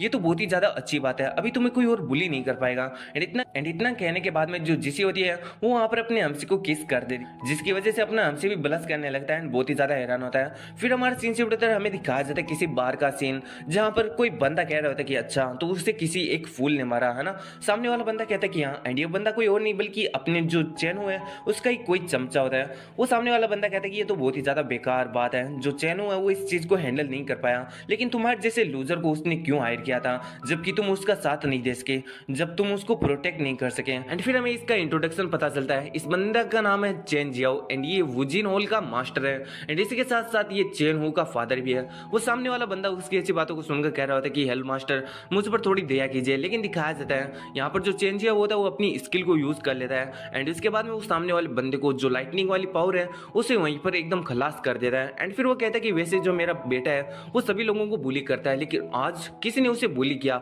आखिर इतना ज्यादा हिम्मत किसके अंदर आ गया, एक बार के लिए तुम उसको पकड़कर मेरे पास लेकर आओ। और ये बात वो किसी दूसरे बंदे से कह रहा होता है। वो दूसरा बंदा कहता है कि ठीक है मास्टर मैं समझ गया एंड मैं ये जरूर से जाकर चेक करूंगा कि आखिर वो बंदा कौन है एंड उसको आपके पास जरूर से लेकर आऊंगा। फिर हमें इस बंदे का इंट्रोडक्शन दिया जाता है जिसका नाम होता है रेन वुकोंग। इधर जो चेन जिया होता है वो कहता है कि अगर तुम उस बंदे को यहाँ पर ढूंढ लेते हो तो उसे जिंदा पकड़कर मेरे पास लेकर आना, क्योंकि उसे मैं बताऊंगा कि जो वुजिन हॉल है उससे पंगा लेने का क्या मतलब होता है। अभी स्कूल के वो दंगे को खत्म कर अपने घर पर जा रहा होता है, रास्ते में जिसी कह रही होती है कि तुम्हें उन लोगों को इस तरीके से नहीं पीटना चाहिए था, क्या हो अगर उनकी जो फैमिली है वो तुम्हारे पास आई तो फिर से तुम ट्रबल में फंस सकते हो। एंड इधर अपना हमसी जीसी को पूरी तरीके से इग्नोर करके स्कूल के बारे में सोच रहा होता है कि वहां पर स्पिरिचुअल एनर्जी कुछ ज्यादा ही है, अगर कंपेयर करें जितने भी अदर प्लेस है उससे, तो मुझे लगता है कि मुझे वहां पर अच्छी तरीके से कल्टीवेट करना चाहिए, क्योंकि आज जब मैंने वहां पर कल्टीवेट किया तो एक ही दिन के अंदर मैंने वहां पर अपने 2 रिलम को सरपास कर दिया था। वैसे अपने हमसी ने एक ही रात के अंदर 5 रिलम्स को सरपास किया था। वैसे 1 2 3 5 क्यू रिफाइन लगता है कि मुझे वहां पर और भी ज्यादा कल्टीवेट करना चाहिए, क्योंकि आज एक दिन के ही कल्टीवेट करने से मैं अपने क्यूआई रिफाइनिंग के 7 लेवल पर पहुंच चुका हूं एंड अगर मैं ऐसे ही एक दिन और कल्टीवेट करूंगा तो मैं क्यूआई रिफाइनिंग के 9 लेवल पर पहुंचूंगा। एंड इधर जो जीसी होती है वो अपने हमसी को इस तरीके से खोता देखकर कहती कि हे आखिर तुम कहां पर खो गए हो, तुम क्या मुझे सुन भी रहे हो क्या। एंड इधर अपना हमसे कहते कि नहीं मैं कुछ ज्यादा नहीं, बस स्कूल के बारे में सोच रहा था, वो बहुत ही ज्यादा अच्छा प्लेस है। एंड इधर ये बात को सुनकर जो जीसी होती है बहुत ही ज्यादा हैरान हो जाती है एंड मन में सोच रही थी क्या ये बंदा और भी ज्यादा खराब हो गया है इसका कंडीशन। एंड इधर तभी दिखाया जाता है अपने हमसी का जो नजर होता है पास की बिल्डिंग के किसी कांच में पड़ता है, जहां पर उसका नजर एक बंदे पर जाता है जो कि अपने हमसी के ऊपर उसी कांच के अंदर से हमला कर देता है। एंड अचानक हमले की वजह से ये दोनों हैरान हो जाते हैं, जबकि जो अपना हमसी होता है वो फिर भी जीसी को वहां पर प्रोटेक्ट करता है। इस अटैक से कुछ कांच के टुकड़े इधर उधर गिरने लगते हैं, जिसकी वजह से पास में खड़े लोगों को भी खतरा होता है, इसलिए अपना हमसी जितने भी लोग होते हैं उनको अपनी पावर से बचा लेता है। एंड दिखाया जाता है जितने भी अदर लोग होते हैं वो वहां से भागने लगते हैं, क्योंकि यहाँ पर बहुत ही बड़ा अटैक हो चुका था। एंड तभी दिखाया जाता है अपना हमसी मन में सोच रहा होता है कि आखिर यहाँ पर हो क्या रहा है। जो जीसी होती है वो अपने हमसी के गाल पर देखती है, वहां पर एक कट लगा होता है, इसलिए वो अपने हमसी को इसके बारे में बताती है। अपने हमसी कहते हैं कि नहीं ये कोई ज्यादा बड़ा कट नहीं है, मैं फाइन हूँ। एंड वो काफी ज्यादा हैरान हो रहा होता है एंड मन में सोच रहा होता है कि मेरे पास इनेट दाव बॉडी है, आखिर ये कौन सा अटैक है जिसने मेरी इस इनेट दाव बॉडी का जो डिफेंस है उसको भी ब्रेक कर दिया। लेकिन तभी दिखाया जाता है अपने हमसी के सामने कोई बंदा आ जाता है और वो कहते हैं कि ये तो बहुत ही ज्यादा इंटरेस्टिंग सा बात है, एक ऐसा बंदा जिसने अभी अभी अपना जो सुपर पावर है उसको अवेक किया, वो भी मेरे अटैक को यहाँ पर ब्लॉक करने में सक्सेस हो चुका है। तभी अपना हमसी उससे पूछता है कि आखिर तुम कौन हो। वो लड़की कहती है कि ये बंदा मेरे को बहुत ही ज्यादा खतरनाक लग रहा है, हमें लगता है कि हमें यहाँ से भाग जाना चाहिए। एंड इधर अपना हमसी मन में सोच रहा होता है कि अगर इसके ओरा को मैं कंपेयर करूँ तो मुझे लगता है कि ये मेरे क्यूआई रिफाइनिंग के 9 लेवल जितना स्ट्रॉन्ग है, चलो मुझे फाइनली एक वर्ती अपोनेंट मिल ही गया। एंड इधर वो बंदा इस पर वो बंदा कहता है कि वेल तुम क्या ये फुल होने का प्रिटेंड कर रहे हो, तुमने हमारी इंग मास्टर को पीटा है तो उसका जो अंजाम वो तो तुम्हें भुगतना ही पड़ेगा। जो हमारी होल मास्टर है उन्होंने कहा था कि मैं तुम्हें जिंदा पकड़ कर लेकर आऊँ, लेकिन तुम्हारा पावर को देखकर मुझे लगता है कि अब मुझे कोई होल्ड बैक करने का जरूरत नहीं है। इतना कहकर वो अपने हमसी को मारने के लिए अपने पावर को अवेक कर लेता है। एंड इसके पास जो थेनोस की टीम में एक बंदा होता है ना मैनिपुलेटर, जो कि अपने माइंड से ही किसी भी चीज को कंट्रोल कर सकता है, वैसा ही पावर होता है इस बंदे के पास। एंड ऐसी ही पावर की वजह से वो अपने हमसी को हवा में उठा लेता है। इसी मन में सोच रहा होता है कि ये टेक्निक तो कोई फेमिलियर सा टेक्निक है। वो बंदा अपने माइंड के पावर से या फिर अपनी जो पावर होती है उसकी मदद से अपने हमसी को इधर उधर गिरा रहा होता है। एंड फिर वो कुछ रॉक्स को कंट्रोल करता है एंड अपने हमसी के ऊपर गिरा देता है, जिसकी वजह से वहां पर बहुत ही बड़ा ब्लास्ट होता है। जिसी इस बात को देखकर जो जिसी होती है वो बहुत ही ज्यादा हैरान हो जाती है। लोग इस बंदे से चिल्ला चिल्लाकर कहने लगती है कि आगे तुमने लिजान को क्यों मारा। अब वो बंदा अपनी जो जिसी होती है उससे कहते हैं कि तुम यहाँ पर चिल्लाना बंद कर दो, वैसे मेरा जो टारगेट है वो सिर्फ लिजान ही था, लेकिन अगर तुम यहाँ पर कुछ ज्यादा चिल्लाए तो मुझे लगता है कि मुझे एक और लड़की को या फिर एक और खून करना पड़ेगा, वैसे मेरे को इस चीज से कोई फर्क नहीं पड़ता है, समझी तुम। लेकिन तभी वो काफी ज्यादा हैरान हो जाता है एंड जब वो पीछे देखता है तो पाता कि अपना अमसी जितने भी रोक है उनको साइड में करके उसी की तरफ बढ़ रहा होता है एंड वो कहता है कि वेल ये काफी ज्यादा इंटरेस्टिंग था कि तुम एक कैलियोग्राफी नाम की स्किल का यूज कर रहे हो। वो बंदा अपने अमसी को बिना घायल देखकर बहुत ही ज्यादा हैरान होता है और कहते हैं कि आखिर ये कैसे पॉसिबल है, आखिर तुमने किस टाइप की जो सुपर पावर है उसको अवेक किया। एंड इधर दिखा देता है वो बंदा फिर से अपनी जो मैनिपुलेटर वाली पावर है उसको यूज करने लगता है एंड ये पावर कुछ इस तरीके से काम करता है कि अपने अमसी को इसका बिल्कुल भी भान नहीं होता कि ये बंदा कहाँ से अटैक कर रहा है, यानी कुछ इनविजिबल टाइप का पावर सा। एंड इसलिए अपना अमसी आंखें बंद करता है एंड सही से अपने कोई खतरनाक स्किल को यूज करता है अपनी आंखों के ऊपर। उसकी आंखें वहां पर गोल्डन लाइट से चमकने लगती है एंड अब वो सामने वाले बंदे के जितने भी इनविजिबल अटैक है उनको अच्छी तरीके से देख सकता है। वैसे अपने अमसी ने स्पिरिचुअल विजन को यहाँ पर अवेक किया था एंड फिर दिखाया जाता है अपने अमसी मन में सोच रहा होता है इन अटैक्स को देखकर कि ये तो एकदम टेक्टिकल्स हैं, वो भी डेमंस के हैं, ये हमारे जो वर्ल्ड है उसके टेंगटाउ सेंग का कोई एकदम टेक्निक सा लग रहा है, उसके जैसा ही सिमिलर। लेकिन जब टेंगटाउ सेक्ट वाले इस टेक्निक को परफॉर्म करते थे वो बहुत ही ज्यादा पावरफुल था एंड इसकी वजह से वो एक समय पर बहुत ही ज्यादा स्ट्रॉन्ग हुआ करते थे। उसके कंपेरिजन में ये वाला जो टेक्निक है वो तो कुछ भी नहीं है। एंड फिर अपने हमसे उस सामने वाले बंदे से कहता है कि वेल अगर तुम इन्हीं टेक्निक्स का यूज करने वाले हो तो फिर तुम मुझे बिल्कुल भी हर्ट नहीं कर सकते। इतना कहने के बाद में अपना हमसे जितने भी टेक्टिकल्स होता है उन सभी को वहीं पर खत्म कर देता है। इस बात से वो बंदा बहुत ही ज्यादा हैरान हो जाता है एंड कहता है कि आखिर ये कैसे हो सकता है। फिर वो कहता है कि चलो ठीक है,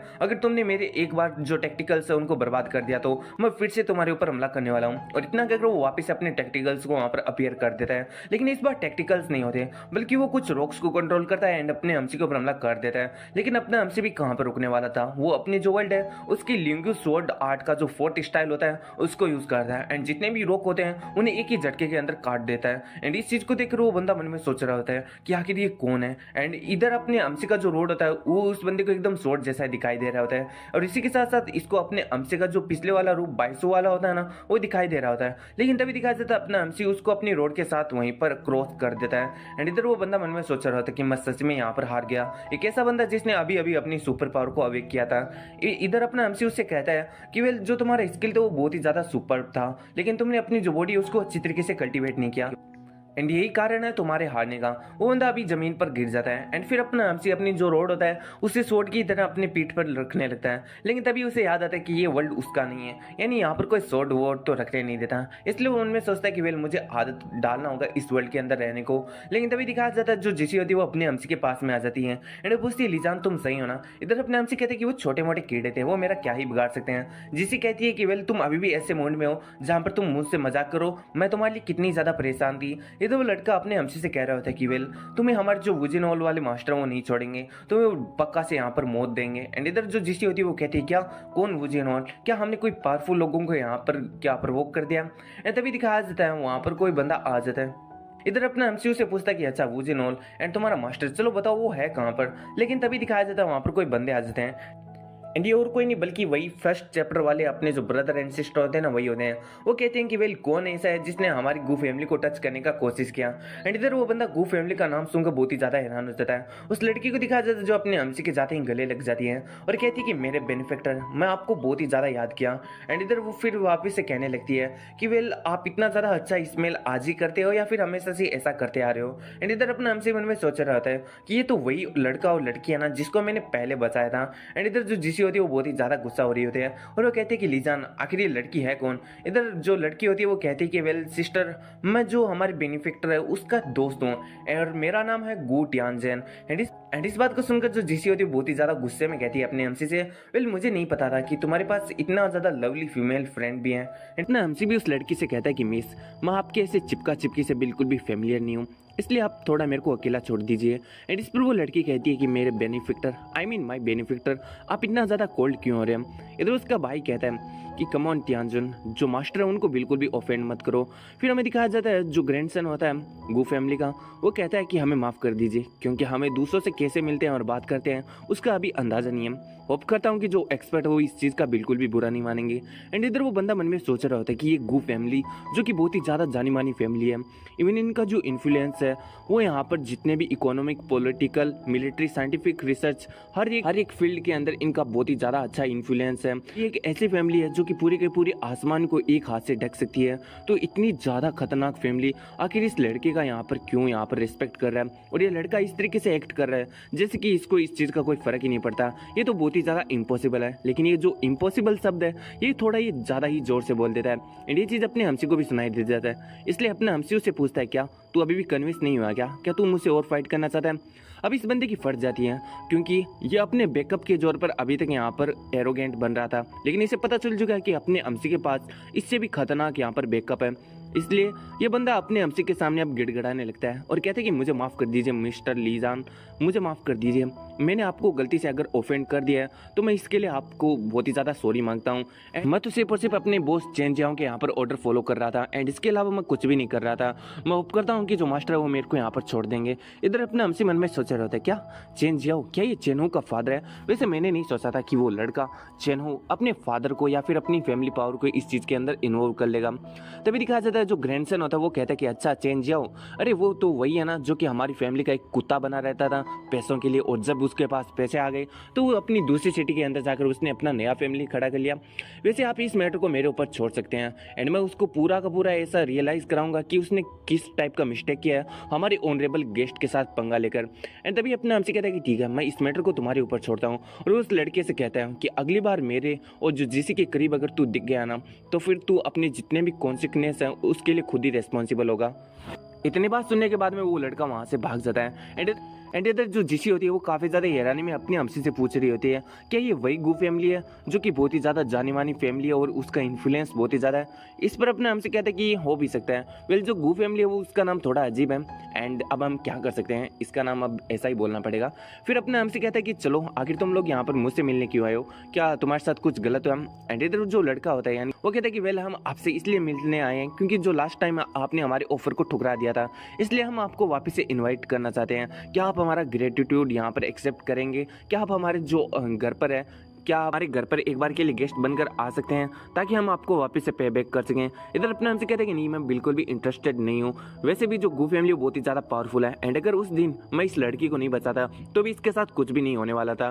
तुम्हारी फैमिली के एक्सपर्ट इसको जरूर से बचा लेते हैं। एंड एक अगर अपने हमसे वहाँ से जाने लगता है एंड जो ग्रैंडसन होता है वो वापस से अपने हमसे को कह रहा था कि 1 मिनट प्लीज रुक जाइए, एक बार इसके बारे में सोचिए तो सही। लेकिन तभी दिखाया जाता है उसकी बहन अपने हमसे के सामने आ जाती है और कहती है कि माई बेनिफिक्टर प्लीज आप हमारे साथ अपने घर पर चलिए, क्योंकि अगर आप ऐसा नहीं करते हैं तो हमारे जो ग्रैंडपा है वो हमें ही ब्लेम करेंगे। इस लड़की की ऐसी बातों को सुनकर अपना हमसे उसकी तरफ देखता है लेकिन तभी वो काफी ज्यादा हैरान होता है एंड वो उसके अरमानों की तरफ देख रहा होता है एंड वो सोच रहा होता है कि वेल इसका जो ब्रेथ है वो काफी ज्यादा अनस्टेबल है एंड ये सोचकर वो उस लड़की को अपने पास खींच लेता है एंड इधर वो लड़की को भी कुछ भी समझ में नहीं आ रहा होता है एंड फिर वो अपनी इस तरीके से पकड़ा हुआ देखकर कहती है कि बेनिफिक्टर आखिर आप करने का क्या कोशिश कर रहे हो? इधर दिखाया जाता है अपने हमसी को जो कि अपनी उंगली को उधर अरमानों की तरफ बढ़ा रहा होता है एंड इस चीज को देखकर जो उसका ब्रदर होता है वो कहता है कि वेल जो हमारे मास्टर है वो भी इस चीज से एस्केप नहीं कर सकते, यानी जो ब्यूटी है वो तो काफी ज्यादा खतरनाक टेम्पटेशन है। एंड इधर अपने हमसी को ऐसा करता देख जो जीसी होती है वो कह रही होती कि यू परवट एंड वो लड़की कह रही होती कि प्लीज यहाँ पर मेरे को टच मत कीजिए एंड वो काफी ज्यादा ब्लश भी कर रही होती है। लेकिन तभी दिखाया जाता है हमने तो यहाँ पर अपने जो हमसी है उसको तो यार एकदम शैतान समझा था, लेकिन ये तो पुरुषोत्तम राम निकला क्योंकि ये यहाँ पर अपने पास से कोई और चीज़ नहीं बल्कि यहाँ पर एक लॉकेट को निकाल रहा होता है एंड वो कह रहा होता है कि ये तो ट्रेजर है वो भी अर्थ का। एंड इस चीज़ को देखकर जहाँ पर उसका ब्रदर होता है वो काफ़ी ज़्यादा डिसअपॉइंट हो जाता है एंड वो कह रहा होता है कि वेल मैंने तो लगा था कि ये कुछ और करने वाले हैं, लगता है कि मेरा ही माइंड कुछ ज़्यादा ही डर्टी है। जिसे कहती है कि अच्छा ऐसी बात है, मुझे तो लगा था कि इसका कुछ और ही इरादा है, लेकिन सडनली ऐसा पता चला कि ये तो छोटी मोटी स्टोन के अंदर इंटरेस्टेड है। इधर वो लड़की अपने हमसे से कह रही होती है कि आपने जो लॉकेट पकड़ रखा है वो मेरे ग्रैंडफादर के एंटीक कलेक्शन में से एक है। ऐसा कलेक्शन उनके पास बहुत सारा है एंड ये चीज़ उन्होंने मेरे को ये मानकर दिया था कि ये मेरे पास से इविल स्पिरिट्स को दूर करेगा। वेल अगर आप बेनिफिक्टर इस चीज़ के अंदर इंटरेस्टेड हो तो आप हमारे घर पर चलिए, हमारे जो ग्रैंडपा है वो आपको इनमें से बहुत ज़्यादा ट्रेजर दिखाएंगे एंड अगर आपको पसंद आता है तो आप और भी ज़्यादा ट्रेजर इस टाइप का ले सकते हैं। इधर अपने हमसे मन में सोच रहा था कि वो ओल्ड मैन, मुझे लगता है कि वो कल्टिवेशन और इमोर्टलिटी के बारे में कुछ ना तो कुछ जानता जाता है, वरना उसके पास इस टाइप का हेवनली ट्रेजर क्या करता।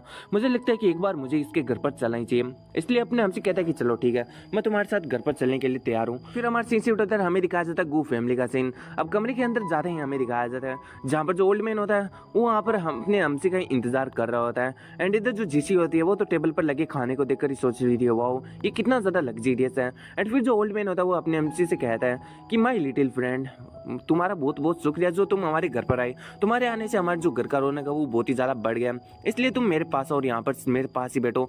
एंड ये यहाँ पर अपना हमसे उसकी चिकड़ी चुपड़ी बातों में नहीं आता एंड वो सीधी बात नो बकवास करता है और कहता है कि ये लोकेट, आखिर ये लोकेट तुम्हारे पास कहाँ से आया। इस बात को सुनकर जो ओल्ड मैन होता है वो बहुत ही ज्यादा डार्क लुक बना लेता है। एंड फिर वो अपने हमसे से कहता है कि वेल इस टाइप के मेरे पास काउंटलेस कलेक्शन पड़े हैं, आखिर ये चीज तुम्हारी नजरों के अंदर कुछ वर्थ इट भी करती है क्या जो तुम मेरे को इसके बारे में पूछ रहे हो। अपने हमसे कहते कि वेल अगर तुम्हारे पास ये ऐसा काउंटलेस कलेक्शन है तो फिर तुम्हें ये पता होना चाहिए कि इन चीजों के अंदर क्या स्पेशल है। जो जिसी होती है उसको तो कुछ भी समझ में नहीं आ रहा होता है कि ये लोग किस टाइप में बात कर रहे थे। एंड वो मन में सोच रही थी क्या ये ह्यूमन लैंग्वेज में बात कर सकते हैं, आखिर ये लोग इस टाइप के कोड में क्या मतलब बात कर रहे हैं। एंड इधर जो ओल्ड मैन होता है वो हंसने लगता है अपने हमसी का बात सुनकर और कहता है कि वेल मुझे लगता है कि तुम इन चीजों के अंदर कुछ ज्यादा ही इंटरेस्टेड हो। चलो ठीक है, मेरे पास कलेक्शन है इसलिए मैं तुम्हें वहां पर दिखाने के लिए ले जा रहा हूँ। एंड मुझे नहीं पता कि तुम इस पत्र के अंदर जितना इंटरेस्टेड हो उन चीजों के अंदर भी इतना ही ज्यादा इंटरेस्टेड होगे या नहीं। इधर अपना हमसे कहता है कि ठीक है तुम मुझको एक बार के लिए अपने साथ तो ले जाओ। इधर जो ओल्ड मैन होता है वो अपने जो ग्रैंडसन और डॉटर है उसे जिसी का ख्याल रखने को कहता है एंड अपने हमसी को अपने साथ जाने को। जो जिसी होती है वो कहती है कि आखिर तुम लीजान को कहाँ पर लेकर जा रहे हो। यहाँ पर जो ग्रैंडसन होता है वो कहता है कि तुम्हें डरने का कोई भी जरूरत नहीं है, मेरे जो ग्रैंडपा है वो तुम्हारे ब्रदर लीजान को बिल्कुल भी हार्म नहीं करने वाले। हमसे भी उस ओल्ड मैन के पीछे पीछे चला जाता है एंड वो अपने मन में सोच रहा होता है कि वेल मुझे नहीं पता कि ये ओल्ड मैन मुझसे झूठ बोल रहा है या सच, लेकिन अगर यहाँ पर इस टाइप के और भी ज्यादा ट्रेजर है तो मुझे ऐसा डर है कि आखिर ये ट्रेजर आए कहाँ से, क्योंकि ये जो ट्रेजर है वो बिल्कुल भी जो सुपर पावर है उनके साथ नहीं बन सकते हैं, तो फिर वो सच में आए कहाँ से। इस चीज का मुझे जल्दी से जल्दी पता लगाना होगा। एंड तभी दिखाया जाता है जो ओल्ड मैन होता है वो लिफ्ट के रास्ते से किसी रूम के अंदर पहुंच जाता है जो कि एक सीक्रेट रूम होता है। एंड उस रूम को देखकर ही अपने हमसी को उसके अंदर से कुछ अजीब सा महसूस होने लगता है एंड वो कहते हैं कि चलो ये तो बहुत ही ज्यादा इंटरेस्टिंग है। एंड इस रूम के अंदर आ जाता है। अब इस रूम के आने के बाद में दिखाया जाता है जो ओल्ड मैन होता है वो वहां पर खांसने लगता है एंड वहां पर खांसने के साथ साथ उसके मुंह से खून भी निकल रहा होता है। अपने हमसे उसके लिए थोड़ा वरीड होता है। ओल्ड मैन कहता है कि तुम्हें वरीड होने का कोई भी जरूरत नहीं है लिटिल फ्रेंड, यहाँ पर सिर्फ और सिर्फ मेरा एक पुराना बीमारी है, अब तो मुझे इस चीज का आदत सा हो गया। एंड फिर वो अपने हमसी को वहां पर जितने भी ट्रेजर होते हैं उनकी तरफ इशारा करता है एंड कहता है कि वेल ये मेरा पूरा जिंदगी भर का यहाँ पर कलेक्शन है, यहाँ पर तुम फ्री हो एकदम यहाँ पर जितने भी ट्रेजर हो उनको देखने के लिए। इधर अपना हमसी भी उन ट्रेजर को देख रहा होता है एंड सोच रहा होता है कि ये तो कोई शक की बात ही नहीं है, ये सारे के सारे यहाँ पर जितने भी ट्रेजर हैं वो कल्टीवेशन से रिलेटेड है। लेकिन फिर भी वो उस ओल्ड मैन से कहता है कि तुम्हारे पास बहुत सारा यहाँ पर कलेक्शन है लेकिन इनका जो क्वालिटी है वो इतना ज़्यादा अच्छा नहीं है जो कि मुझे पा सके, क्योंकि ये सिर्फ और सिर्फ जो क्वाई रिफाइनिंग के प्रैक्टिशनर होते हैं उनके लिए इंटरेस्टेड होता है कि इन चीज़ों को पाना। इधर ओल्ड मैन अपने हमसी की ऐसी बातों को सुनकर सोच रहा होता है कि इन चीज़ों को यहाँ पर कलेक्ट करने के लिए मुझे बहुत ही ज़्यादा मेहनत लगा, लेकिन फिर भी ये बंदे को बिल्कुल भी फर्क नहीं पड़ रहा है इन चीज़ों से, तो मुझे लगता है कि अब मुझे उस चीज़ को दिखाना ही होगा। एंड इतना कहकर वो अपने हमसे से कहता है कि वेल जो मेरा लिटिल फ्रेंड है अगर वो इन ट्रेजर से सेटिस्फाइड नहीं है तो मुझे काफ़ी ज़्यादा ही बुरा लग रहा है। चलो ठीक है, मेरे पास ये कोड ट्रेजर है लेकिन वो थोड़ा छोटा है, लेकिन फिर भी वो बहुत ही ज़्यादा स्पेशल है। मुझे नहीं पता कि आखिर उस चीज़ को यूज़ कैसे करते हैं, लेकिन ये काफ़ी ज़्यादा आश्चर्य की बात होगी अगर जो मेरा लिटिल फ्रेंड है वो जानता हो कि उसको कैसे यूज़ करना है। और इतना कहने के बाद में वो एक बॉक्स को ओपन करता है जिसके अंदर एक रिंग होता है एंड इस रिंग को देखकर अपने हमसी मन में सोच रहा था कि वेल जो मुझे अजीब सा चीज़ फील हो रहा था वो कोई और नहीं बल्कि ये रिंग ही था। एंड इधर अपना हमसी इसके बारे में सोच रहा होता कि ये रिंग किसी भी यूज़र को अगर इसको पूरा उसका असली नाम नहीं पता हो तो ये रिंग उसके लिए करस्ट रिंग बन जाता है, क्योंकि ये रिंग अगर कोई पहन लेता है तो वहीं पर बर्न हो जाता है। एंड यही बात जो ओल्ड मैन होता है वो अपने हमसे से कह रहा होता है कि इस रिंग को मैंने बहुत ही बार कंट्रोल करने का एंड यूज़ करने का कोशिश किया, लेकिन जितनी भी बार इसे कोई बंदा पहनता है तो बहुत ही ज़्यादा बुरा कंडीशन हो जाता है। एंड कभी कभी तो ऐसा होता है कि ये रिंग उस बंदे को पूरा ही जला डालती है। एंड इधर अपना हमसे मन में सोच रहा होता है कि ये ओल्ड मैन मेरे को ये सब बातें क्यों कह रहा है, क्या ये मेरे को टेस्ट करना चाहता है, क्या ये चाहता है कि इस रिंग को मैं पहन कर देखूं। फिर अपना हमसे उस रिंग के पास चला जाता है एंड फिर वो काफ़ी ज़्यादा धीरे से उसका जो नाम होता है रिंग का वो उसका असली नाम बोलता है, जिसका नाम होता है वूजियो। इसका नाम सुनते ही जो रिंग होती है वो अपनी अम्सी के पास में चली जाती है। एंड इस चीज को देखकर जो ओल्ड मैन होता है बहुत ही ज्यादा हैरान होता है एंड मन में सोच रहा होता है कि क्या इसको सच में उस रिंग का एक्चुअल नाम पता था। एंड फिर अपनी अम्सी को दिखाया जाता है जो कि उस रिंग को अपने हाथ में पहन लेता है, जिसकी वजह से वहां पर बहुत ही ज्यादा रेड एंड ब्लैक ऑरा आने लगता है। एंड इस चीज को देखकर जो ओल्ड मैन होता है वो अपने अम्सी के लिए थोड़ा वरीड हो जाता है एंड वो चिल्ला चिल्ला कर उस रिंग को उतारने को कह रहा होता है, लेकिन तभी वो काफी ज्यादा हैरान हो जाता है क्योंकि अपना अम्सी उस ओरा के बीच में खड़ा होता है। एंड ये तो जो ओल्ड मैन होता है वो मन में सोच रहा होता है कि क्या ये जो रेड फायर है वो इसको बिल्कुल भी हार्म नहीं कर रही। मुझे लगता है कि ये वही बंदा है लीजान जिसको मैं एक्सपेक्ट कर रहा था। इधर अपना एमसी उस रिंग को देखकर मन में सोच रहा था कि वो जो रिंग ये इतना भी बड़ा कोई ट्रेजर नहीं है, लेकिन फिर भी ये बहुत ही ज्यादा ग्रेट हेल्प है मेरे लिए, वो भी इस टाइप के मूवमेंट पर या फिर ऐसी स्थिति के अंदर।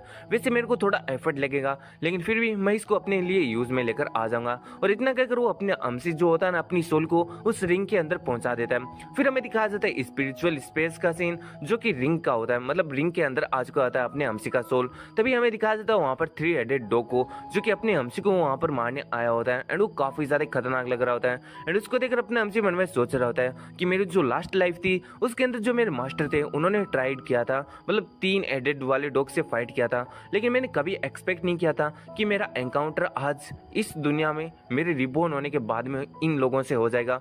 चलो ठीक है, वैसे इन लोगों का जो सोल है वही बचा है, यानी जो 3 हेडेड डॉग है उसका जो एक्चुअल बॉडी था वो अभी खत्म हो चुका है। एंड ये एक सोल का टुकड़ा है जो कि अपने एमसी के ऊपर हमला कर कर अपने एमसी की सोल को एकदम खाने का कोशिश कर रहा होता है। इसलिए अपना एमसी बहुत ही ज्यादा एंग्री हो जाता है एंड वो अपनी पावर को वहां पर रिलीज करने लगता है एंड काफी ज्यादा मन में कह रहा होता है कि इन डॉग्स की इतनी ज्यादा हिम्मत जो कि मेरी सोल को यहाँ पर क्रैप्ट करने की या फिर कंज्यूम करने की कोशिश कर रहे हैं। इधर दिखाया जाता है जो 3 हेडेड डॉग होते हैं वो अपने एमसी को हमला कर देते हैं। लेकिन मैं तुम्हें पहले ही बता दूं कि ये एक सोल वर्ल्ड है, यानी जो रिंग है उसके अंदर का वर्ल्ड, जहां पर अपने एमसी का सोल और यहाँ पर 3 हेडेड बिस्ट का सोल दोनों का ही सोल ही है सिर्फ। यहाँ पर कोई बॉडी और पावर का बात नहीं है। जिसका सोल जितना ज्यादा स्ट्रॉन्ग होगा वो उतना ही ज्यादा पावरफुल होगा इस वर्ल्ड के अंदर। वेल अपने हमसी से ज्यादा स्ट्रॉन्ग सोल मुझे नहीं लगता किसी का भी है एंड इसलिए अपना हमसी उन कुत्तों से कहता है कि वेल नील डाउन। इतना कहने के बाद में दिखाया जाता है वो जितने भी 3 हेडेड डॉग होते हैं वो अपने हमसी के सामने नील डाउन कर देते हैं एंड वो काफी ज्यादा ही वहां पर आजाद होने का कोशिश कर रहे होते हैं, लेकिन फिर भी कोई फायदा नहीं होता क्योंकि अपना हमसी उन्हें अपनी पावर दिखाता है, अपनी सोल की पावर। अपने हमसी के पीछे मानो कोई डेमन आ चुका होता है एंड वो कहता है कि तुम लोगों को मैंने कहा ना नील डाउन और मेरी तरफ सरेंडर कर दो।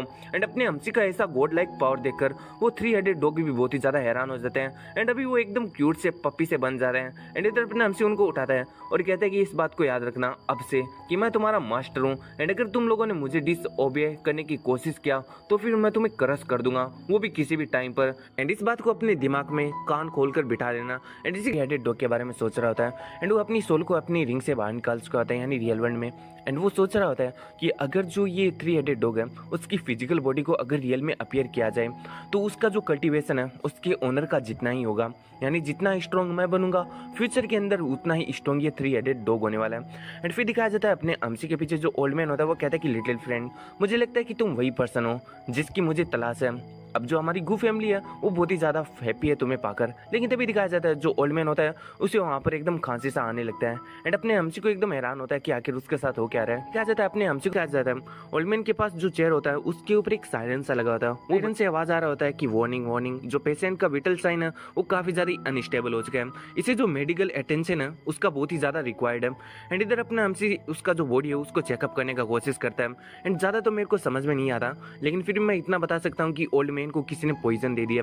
एंड इधर अपना हमसी मन में सोच रहा होता है कि ये तो बहुत ही ज्यादा इंटरेस्टिंग सा बात है, जो ये ओल्ड मैन है वो इस गू फैमिली का सबसे पावरफुल व्यक्ति है और जो गू फैमिली है वो इसी के नक्शे कदम पर चलती है, लेकिन फिर आखिर किसने इसको इतना मतलब पॉइजन दे दिया इतने पावरफुल व्यक्ति को। एंड फिर वो अपने मन में सोच रहा होता है कि वेल इससे मेरा कोई लेन देन तो नहीं है, लेकिन इसने मेरे को वूजिन रिंग दिया तो इसको ठीक करना मुझे लगता है कि ये इसका पे बैक करना एकदम सही रहेगा, इसलिए अपना एमसी उसे ठीक करने की कोशिश करता है। लेकिन तभी दिखाया जाता है वहाँ पर उसके कोई 2 लड़के आ जाते हैं इस ओल्ड मैन के एंड दिखाया जाता है उसमें से जो लड़का होता है इसको हम सेकेंड अंकल बोलने वाले हैं क्योंकि यहाँ पर ये जो grand son and grand daughter है उसका अंकल लगेगा। एंड यहाँ पर ये अकेला ही सन होता है जो इसके पास में होता है वो एक डॉक्टर होता है एंड वो अपनी एमसी को कुछ गलत ही समझ लेता है और कहता कहता है कि हे मेरे फादर से दूर हट जाओ, आखिर तुमने मेरे फादर के साथ क्या किया। एंड इधर अपना हमसे कहता है कि नहीं, मैं तो उसका लाइफ को बचाने का कोशिश कर रहा था। इस पर जो सेकंड एंगल होता है वो कहता है क्या तुम्हें मैं यहाँ पर स्टूपिड दिखाई दे रहा हूँ? मुझे साफ साफ पता चल रहा है कि तुम्हारे कुछ गलत मोटिव्स है मेरे फादर को लेकर। आखिर तुम क्या करने का कोशिश कर रहे थे, अभी अभी मैंने अपनी आंखों से देखा। इधर अपना हमसे मन में सोच रहा होता है कि ये एरोगेंट फूल, एंड वो अपनी एनर्जी को वहाँ पर रिलीज करने का कोशिश कर रहा होता है। लेकिन तभी दिखाया जाता है वहाँ पर जो ग्रैंडसन एंड ग्रैंड डॉटर है वो वहीं पर आ जाते हैं एंड कहते हैं कि ग्रैंडफादर के साथ आखिर क्या हुआ, आखिर तुम लोग मास्टर के साथ क्यों लड़ रहे हो। एंड इस बात को सुनकर जो उसका अंकल होता है सेकेंड अंकल, वो कहता है कि आखिर तुम इस लड़की को मास्टर कैसे कह सकते हो, वो भी इतना ज़्यादा यंग है ये, एंड तुम्हें पता है कि इसने अपने जो फादर है उसको कितना ज़्यादा चोट पहुंचाने का कोशिश किया। इस बात को सुनकर जो ग्रैंडसन होता है वो कहता है कि नहीं सेकंड अंकल, मुझे लगता है कि आपको बहुत ही ज़्यादा मिसअंडरस्टैंडिंग हो गया, जो हमारे मास्टर वो बिल्कुल भी बैड पर्सन नहीं है। इस बात को सुनकर जो सेकंड अंकल होता है वो बहुत ही ज़्यादा गुस्सा हो जाता है और कहता है कि मैंने अपनी आंखों से देखा है, ये हमारे फादर के साथ कुछ करने का कोशिश कर रहा था, एंड अभी मेरा सिर्फ और सिर्फ टॉप प्रायोरिटी ये है कि मैं अपने फादर को क्योर करूँ। एंड इस बात को सुनकर अपने हमसे मन में सोच रहा होता है कि अच्छा तो ये अपने फादर को क्योर करना चाहता है, लेकिन मैं भी यही देखना चाहता हूँ कि अपने फादर को ये कैसे क्योर करता है। एंड इधर दिखाया जाता है वो बंदा जो डॉक्टर एंड्रयू होता है उससे कहता है कि डॉक्टर एंड्रयू प्लीज़ जो मेरे फादर है उनको क्योर कर दीजिए। अब जो डॉक्टर एंड्रयू होता है वो कहता है कि ठीक है, इतना कहकर वो अपनी पावर को वहाँ पर अवेक कर लेता है। उसका पावर होता है हीलिंग का, एंड दिखाया जाता है वो अपने जो ओल्ड मैन है उसको ठीक करने का कोशिश कर रहा होता है। इधर अपना हमसे मन में सोचता है कि ये जो डॉक्टर है वो यहाँ पर वाटर एट्रीब्यूट को यूज़ कर रहा है, वो भी हीलिंग के लिए। हाँ कि ये अच्छा थोड़ा बहुत अच्छा स्किल है, लेकिन जो ओल्ड मैन है उसके शरीर के अंदर पॉइजन बहुत ही ज़्यादा गहराइयों में जा चुका है, इसलिए जो इसका ये स्किल है ये बिल्कुल भी यूजलेस है। एंड इधर अपना जो ओल्ड मैन होता है उसका हालत और भी ज़्यादा खराब हो जाता है उसके हीलिंग से, एंड इस चीज़ को देखकर वहाँ पर बहुत ही ज़्यादा ऐसा वरीड हो जाते हैं सभी लोग। एंड इधर जो डॉक्टर एंड्रयू होता है वो कहता है कि मुझे माफ़ कर दीजिए, लेकिन जो करंट सिचुएशन है आपके मतलब ग्रैंड फादर का वो बहुत ही ज़्यादा खराब है। अब मुझे नहीं लगता कि मेरा जो हीलिंग है वो इसके ऊपर कोई भी काम आने वाला है, इसलिए आप मिस्टर ग्यू के फ्यूनरल का तैयारी कर लो। एंड इस चीज़ को सुनकर जो ग्रैंड डॉटर होता है वो कहता है कि नहीं नहीं, हमारे जो ग्रैंड पा है वो वापस से ठीक हो जाएंगे। इस बात को सुनकर जो सेकेंड अंकल होता है वो कहता है कि नहीं डॉक्टर एंड्रयू, यहाँ पर आपका कोई भी गलत नहीं है, मतलब आपका कोई भी गलती नहीं है, ये सारा का सारा गलती इस लड़के का है, इसने हमारे ग्रैंड पा या फिर हमारे फादर के साथ कुछ किया। एंड इस चीज़ को सुनकर जो ग्रैंड डॉटर होती है वो कहती है कि बहुत ज़्यादा हो रहा है आपका, क्योंकि जो मास्टर है वो हमारे लिए बहुत ही ज़्यादा इंपॉर्टेंट गेस्ट है, एंड वही हमारे जो ग्रैंड पा है उनको सेव कर सकते हैं।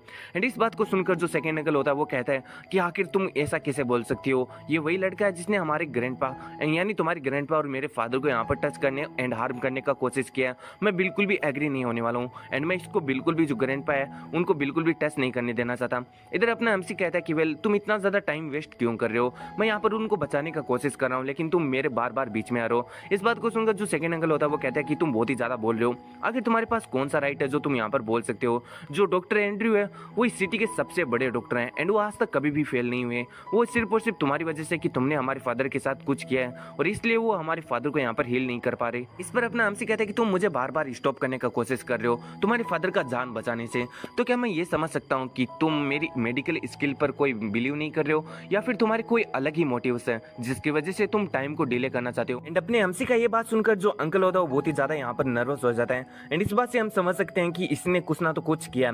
एंड फिर जो अपने गार्ड्स होता है उनको कहता है कि इस लड़के को यहाँ पर पकड़ लो, यही वो लड़का है जिसने हमारे फादर यानी जो ओल्ड मैन है उसको मर्डर करने का कोशिश किया।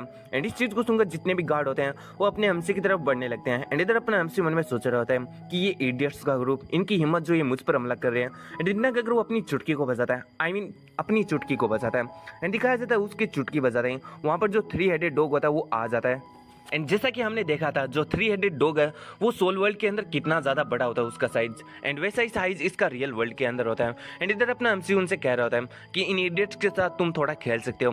एंड इधर जो 3 हेडेड डॉग को देखकर जितने भी गार्ड्स होते हैं उनका तो एकदम फट चुका होता है, उनके माथे से पसीना आ रहा होता है, एंड वो सोच रहे होते हैं आखिर ये बंदा कौन है जिसने यहाँ पर इतने ज़्यादा टेरिफाइंग बिस्ट को समन कर लिया।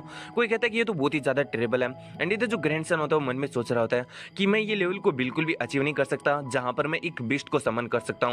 ये तो बहुत ही ज़्यादा मतलब हमारे जो मास्टर है वो बहुत ही ज़्यादा खतरनाक है, आखिर ये मास्टर है कौन सच में। एंड दिखाया जाता है यहाँ पर जो अपना एमसी होता है वो इधर सेकंड अंकल की तरफ बढ़ रहा होता है, एंड जो अंकल होता है वो तो अपने एमसी के बिस्ट को देखकर बहुत ही ज़्यादा डर चुका होता है, एंड इसलिए वो ज़मीन पर भी गिर जाता है। इधर अपना एमसी कहता है कि वेल तुम पहले अपने जो एटीट्यूड है उसको सही कर लो, वरना जो भी होने वाला है उसके जिम्मेदार तुम खुद होने वाले हो। पर अपना एमसी मन में सोच रहा होता है वेल उससे पहले अपने जो सेकंड अंकल है उसको अपने एमसी ने साइड कर दिया होता है, जो कि पिछली बार अपने एमसी के कुछ ज़्यादा ही बकवास कर रहा था। एंड इधर अपने हमसे अब ओल्ड मैन के पास आ जाता है एंड सोच रहा होता है इसकी बॉडी के अंदर जो पॉइजन है बहुत ही ज्यादा गहरी जड़ें बना चुका है एंड ये किसी के लिए भी बहुत ही ज्यादा इम्पॉसिबल इसको क्योर करना, लेकिन जो इम्पॉसिबल शब्द है वो मेरी डिक्शनरी के अंदर नहीं है, तो चलो इसको एकदम पॉसिबल किया जाए। एंड इतना कहकर अपना हमसे किसी टेक्निक का यूज करता है एंड फिर वो कुछ नीडल्स को वहाँ पर क्रिएट कर लेता है एंड मुझे लगता है कि यहाँ पर एक्यूपंक्चर पॉइंट को जो टेक्निक होता है वो यहाँ पर परफॉर्म करने वाला होता है एंड इस टेक्निक को जो ग्रैंडसन एंड डॉटर होते हैं उन्होंने कभी नहीं देखा होता है, इसलिए लोग कह रहे होते हैं कि आखिर कैसा मूव है। एंड जो डॉटर होती है वो कह रही होती है जो हमारे बेनिफिट है वो बहुत ही ज्यादा एवसियम है। जो सेकंड एंगल होता है वो कहता है कि ये कुछ भी नहीं कर रहा, ये सिर्फ और सिर्फ यहाँ पर टाइम पास कर रहा है, ये बंदा जब हमारे फादर को क्योर नहीं कर पाएगा तब मैं इसको देखता हूँ कि आखिर ये क्या करता है। इधर अपने एमसी को दिखाया जाता है जो यिन एंड यांग एनर्जी को यहाँ पर जो नीडल्स होते हैं उनके अंदर मिलाकर जो ओल्ड मैन होता है उसके एक्यूपंक्चर पॉइंट पर उन नीडल्स को लगा रहा होता है एंड यहाँ पर जो एक्यूपंक्चर पॉइंट होते हैं उनके ऊपर नीडल लगाने की वजह से वहाँ से उनको पॉइजन निकल रहा होता है, जिसकी वजह से जो ओल्ड मैन होता है उसे बहुत ही ज्यादा पसीना आ रहा होता है। एंड इधर जो डॉक्टर होता है वो तो कहता है कि वेल ये तो क्या सच में जो चाइनीज एक्यूपंक्चर वाला टेक्निक है क्या वो है। एंड इधर जो डॉक्टर होती है उसको कुछ भी समझ में नहीं आता एंड वो कहती है क्या कौन सा पंचर। एंड फिर जो डॉक्टर होता है वो बताना शुरू करता है कि जो चाइनीज एक्यूपंक्चर है वो बहुत ही ज्यादा एंशिएंट टेक्निक है हमारे चाइना का, जो कि किसी भी टाइप की बीमारी को एकदम अच्छी तरीके से हील कर सकती है। एंड फिर वो और भी ज्यादा डिटेल्स देता है वेल हर एक अदर मनवा चाइनीज के, तो यहाँ पर एक्यूपंक्चर टेक्निक के बारे में बताई जाता है, इसलिए मुझे लगता है कि इसके बारे में ज्यादा बताना भी ठीक नहीं रहेगा। इधर अपना हमसे कहते हैं कि वेल तुम्हारे पास तो बहुत ही ज्यादा इन्फॉर्मेशन है इस टेक्निक को लेकर। दिखाया जाता है अपना हमसे ये कहते हुए वहाँ पर जो ओल्ड मैन होता है उसको भी क्योर कर रहा होता है, जिसकी वजह से जो ओल्ड मैन होता है उसके यहाँ पर जो पॉइजन होता है वो निकल रहा होता है एनर्जी के फॉर्म में। अपने हमसे कहते हैं कि तुम्हारा जो बॉडी का मोस्ट ऑफ द पॉइजन है वो मैंने निकाल दिया, लेकिन तुम्हारे हार्ट के अंदर बहुत ही ज्यादा पॉइजन है एंड उसको निकालने के लिए मुझे अपनी फोर्स का यूज करना होगा एंड लिटरली कुछ ज्यादा ही फोर्स का यूज करना होगा। और इतना कहकर अपने हमसे वहाँ पर फोर्स का यूज करता है, जिसकी वजह से जो ओल्ड मैन होता है वो वहाँ पर खांसता है एंड वहाँ पर वो अभी ब्लड भी स्प्लिट करता है। एंड इस चीज को देखकर वहाँ पर जितने भी ग्रैंडसन एंड डॉटर होते हैं वो काफी ज्यादा हैरान एंड वरीड हो जाते हैं एंड वो अपने ओल्ड मैन के पास चले जाते हैं और कहते हैं कि क्या मास्टर क्या फेल हो चुके हैं, क्या हमारे फादर नहीं रहे। एंड इस चीज को देखकर जो सेकंड अंकल होता है वो कहता है कि मुझे पहले से पता था कि तुम हमारे फादर को बिल्कुल भी क्योर नहीं कर सकते, लेकिन तभी दिखाया जाता है जो ओल्ड मैन होता है वो अपनी आंखों को खोल लेता है। एंड इस चीज को देखकर जो ग्रैंडसन एंड डॉटर होते हैं वो बहुत ही ज्यादा मतलब उसके चिपका चिपकी करने लगते हैं एंड कहते हैं कि आपने तो हमें बहुत ही ज्यादा डरा दिया था। ओल्ड मैन कहते हैं कि बच्चों तुम्हें डरने का कोई भी जरूरत नहीं है क्योंकि अपन एकदम ठीक है। एंड इधर इस चीज को देखकर जो यहाँ पर सेकंड अंकल होता है वो मन में सोच रहा होता है कि WTH इस बंदे ने सच में हमारे फादर को क्योर कर दिया। एंड फिर जो ओल्ड मैन होता है वो यहाँ पर मजे ले रहा था एंड कहता है कि वेल मुझे काफी ज्यादा अच्छा फील हो रहा है, मैंने जब से बीमार हुआ मैंने कभी भी इतना ज्यादा कंफर्टेबल महसूस नहीं किया। एंड इसलिए वो अपने एमसी को थैंक्स करता है उसको हील करने के लिए। अपने एमसी कहते हैं कि वेल मैं किस्मत से यहाँ पर था इसलिए मैंने तुम्हें यहाँ पर ठीक कर दिया, लेकिन अगली बार अगर तुम्हें कोई पॉइजन करता है तो फिर तुम्हें सिर्फ और सिर्फ कोई ब्लेसिंग ही बचा सकता है। पॉइजन का नाम सुनकर जो ग्रैंडसन एंड डॉटर होते हैं बहुत ही ज्यादा हैरान हो जाते हैं। एंड इधर जो सेकंड एंगल होता है वो इस टॉपिक को साइड में करने के लिए अपने एमसी को कहता है कि आखिर तुम किस टाइप का बकवास कर रहे हो, हमारे जो फादर हैं वो यहाँ पर क्योर हो चुके हैं, इसका मतलब ये नहीं कि तुम किसी भी टाइप का बकवास करने का यहाँ पर तुम्हें राइट मिल चुका है। एंड तुम्हें नहीं पता तो तुम्हारी इन्फॉर्मेशन के लिए मैं बता दूं हमारे जो फादर हैं वो अचानक से बीमार पड़ गए थे जब वो सुपर पावर के ऊपर रिसर्च कर रहे थे। एंड इधर अपने एमसी उसकी बात को सुनकर ये कहता है कि वेल तुमने थोड़ी देर पहले कहा था कि तुम्हारे फादर का इस तरीके का कंडीशन का कारण सिर्फ और सिर्फ मैं हूँ, तो आखिर अब तुम कौन से सुपर पावर रिसर्च की बात कर रहे हो। इस बात को सुनकर जो डॉटर होती है वो कहती है कि सेकंड अंकल वैसे मेरे को यहाँ पर इतना ज्यादा याद है कि जो हमारे ग्रैंड फादर हैं उन्होंने कभी भी सुपर पावर के अंदर मतलब स्टडी नहीं किया।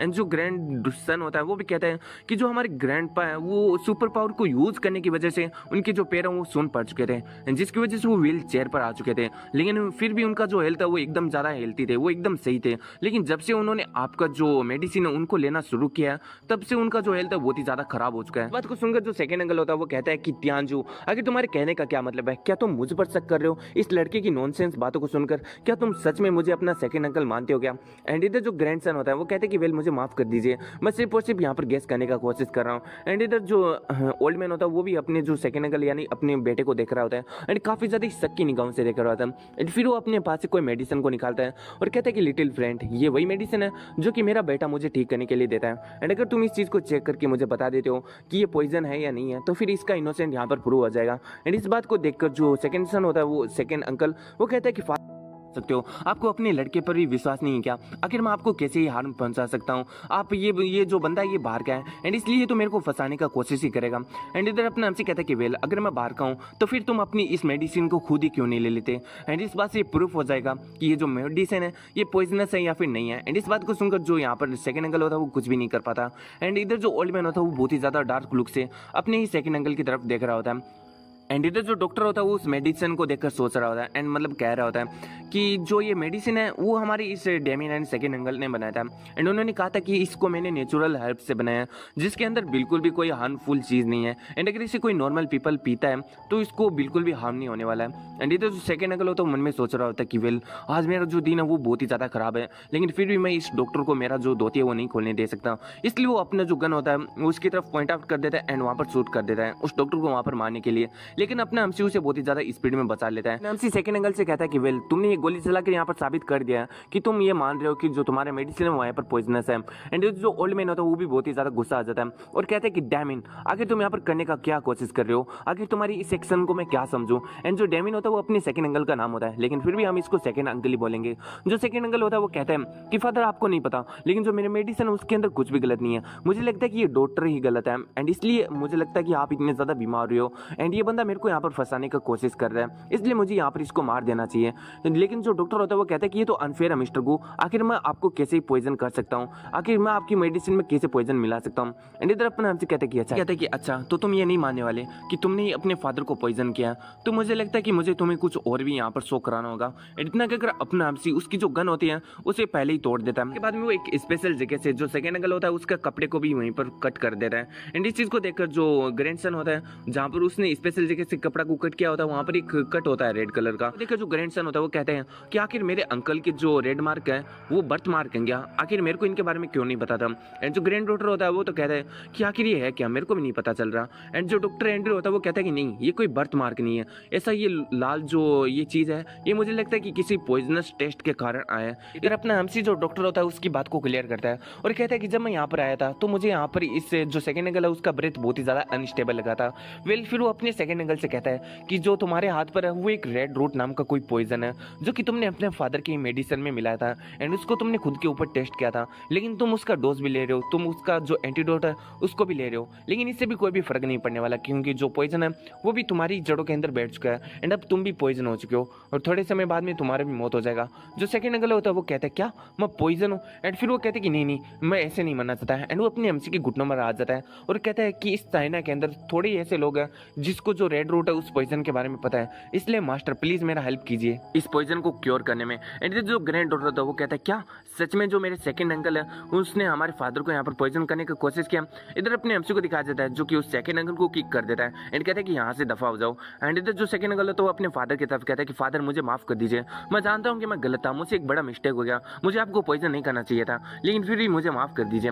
एंड इधर जो ओल्ड मैन होता है वो कहता है कि मुझे लगता है कि तुम भूल चुके हो कि तुमने यहाँ पर पॉइजन देकर मुझे यानी अपने ही फादर को मारने का कोशिश किया एंड मुझे लगता है कि हम अब तुम्हारे साथ टॉलरेट नहीं कर सकते हैं एंड तुम्हारा मेमोरी इतना ही ज़्यादा कच्चा है, तो मुझे लगता है कि मुझे तुम्हें इंस्पेक्टोरेट में भेजना चाहिए जो तुम्हारी मेमोरी है वो थोड़ा बहुत इंप्रूव हो सके। एंड यहाँ पर केजीएफ वाला ही सीन है, जो इंस्पेक्टोर है मतलब बहुत ही ज़्यादा गंदा जगह है। एंड जो सेकंड अंकल होता है वो कहता है क्या आप मुझे वहाँ पर भेजना चाहते हैं, आखिर वो जो डिपार्टमेंट है वो तो वुमेन्स के रहने के लायक ही नहीं है, लेकिन दिखाया जाता है जो गार्ड्स होते हैं वो वहाँ पर इस सेकंड अंकल को पकड़कर उसी जगह पर ले जाते हैं जहाँ पर अपने ओल्ड मैन ने कहा होता है। एंड जो डॉक्टर होता है वो कहता है कि मैंने कभी भी एक्सपेक्ट नहीं किया था कि जो हमारे सेकंड अंकल है वो इस टाइप के निकल जाएंगे, क्या वो हमारी फैमिली का कोई हिस्सा नहीं थे। एंड इधर जो ग्रैंड सन होता है वो कहता है कि तुम्हें इतना ज़्यादा सैड होने का कोई भी जरूरत नहीं है, ये तो बहुत ही ज़्यादा अच्छी बात है कि जो हमारे मास्टर वो यहाँ पर थे, वरना तो हमारे जो ग्रैंड पा वो बहुत ही ज़्यादा डेंजर में हो सकते थे। जो ओल्ड मैन होता है वो कहता है कि लिटिल फ्रेंड मुझे माफ़ कर दो कि तुम्हें इस टाइप का स्टफ देखना पड़ा, लेकिन फिर भी तुम्हारा बहुत बहुत थैंक्स जो तुमने हम मुझे यहाँ पर अच्छा कर दिया यानी मेरी हेल्थ को सही कर दिया।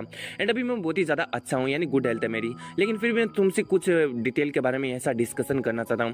अपने हमसे पूछता है कि हाँ तुम किसके बारे में डिस्कशन करना चाहते हो। इधर ओल्ड मैन बहुत ही ज़्यादा सीरियस लुक में बोलता है क्या तुम्हें वुजेनिंग के बारे में पता है कि आखिर उसका ओरिजिन कहाँ है एंड वो कहाँ से आया है। एंड ओल्ड मैन होता है वो अपने हमसे तो कह रहा होता है कि मुझे तुम्हें किसी चीज को लेकर बात करना है एंड दिखाया जाता है वो अपने हमसे को अपने स्टडी रूम में लेकर आ जाता है एंड फिर वो अपने हमसे को कुछ फोटोज देता है और कहता है कि लिटिल फ्रेंड कम से कम तुम एक बार इस चीज को देखो। इधर अपना हमसे उसे जैसे देखता है वो समझ जाता है एंड सोच रहा होता है क्या ये कल्टिवेटर के रिलिक्स हैं क्या। एंड इधर ओल्ड मैन कह रहा होता है कि कुछ एक्सप्लोरर थे जिन्होंने इस टॉम को फाइंड किया था एंड यहाँ पर मैंने पाया कुछ अजीब अजीब चीजों को, जैसा कि तुमने मेरे पास जो रिलिक देखा था वो भी मैंने इसी जगह से पाया था एंड ऐसे और भी बहुत सारे कलेक्शंस हैं जो कि यहाँ से लोग ले गए। एंड इधर अपना एमसी उस फोटो को देखकर ही सोच रहा होता है कि मुझे लगता है कि ये तब की फोटो है, या फिर ये जो टॉम है वो तब का है जब जो कल्टीवेशन वो अपनी पीक पर था, यानी जो पूरी दुनिया के अंदर स्पिरिचुअल एनर्जी भर भर कर था। लेकिन ऐसा तो क्या हुआ, जो कल्टीवेशन वाला वर्ल्ड था वो खत्म हो चुका है एंड फिर ये लोग एकदम नॉर्मल बन गए एंड ये लोग सुपर पावर को अवेकन करने लगे। मुझे लगता है कि यहाँ पर कुछ ना तो कुछ अलग हुआ है, मुझे इस चीज का छानबीन करना चाहिए। हो सकता है कि मेरे कल्टीवेशन के अंदर भी इस चीज को लेकर कोई मदद हो जाए। एंड फिर अपने हमसे कहता है कि वेल ये टॉम कहाँ पर है। ओल्ड मैन कहता है कि वेल तुम अब इस टॉम के अंदर नहीं जा सकते, क्योंकि कुछ एक्सप्लोरर थे जो कि इसे एक्सप्लोर करने गए थे, लेकिन उन्होंने कुछ ऐसे मैकेनिज्म को ट्रिगर कर दिया जिसकी वजह से जो टॉम है वो अपने आप ही सेल्फ डिस्ट्रक्ट एंड कोलैप्स हो गया। इसलिए मुझे नहीं लगता कि तुम वहां पर जाकर इस टॉम को देख भी सकते हो। वैसे अगर तुम्हें कोई और रिलिक्स की जरूरत है तो मेरे पास बहुत सारे रिलिक्स पड़े हैं, मैं तुम्हें और भी लाकर दे सकता हूँ। इधर अपना हमसे कहता है कि वेल ये कुछ ज्यादा ही रिडिकुलस नहीं है, क्योंकि तुम यहाँ पर सबसे ज्यादा सुपर पावर्स को पाना चाहते हो, लेकिन फिर भी तुम मेरा मदद कर रहे हो रिलिक्स को ढूंढने में एंड अदर चीजों के अंदर। तो इधर जो ओल्ड मैन होता है वो कहता है कि वेल तुम मुझे ऐसा वेड मत समझ, लेकिन ये बहुत ही ज्यादा लॉन्ग स्टोरी है।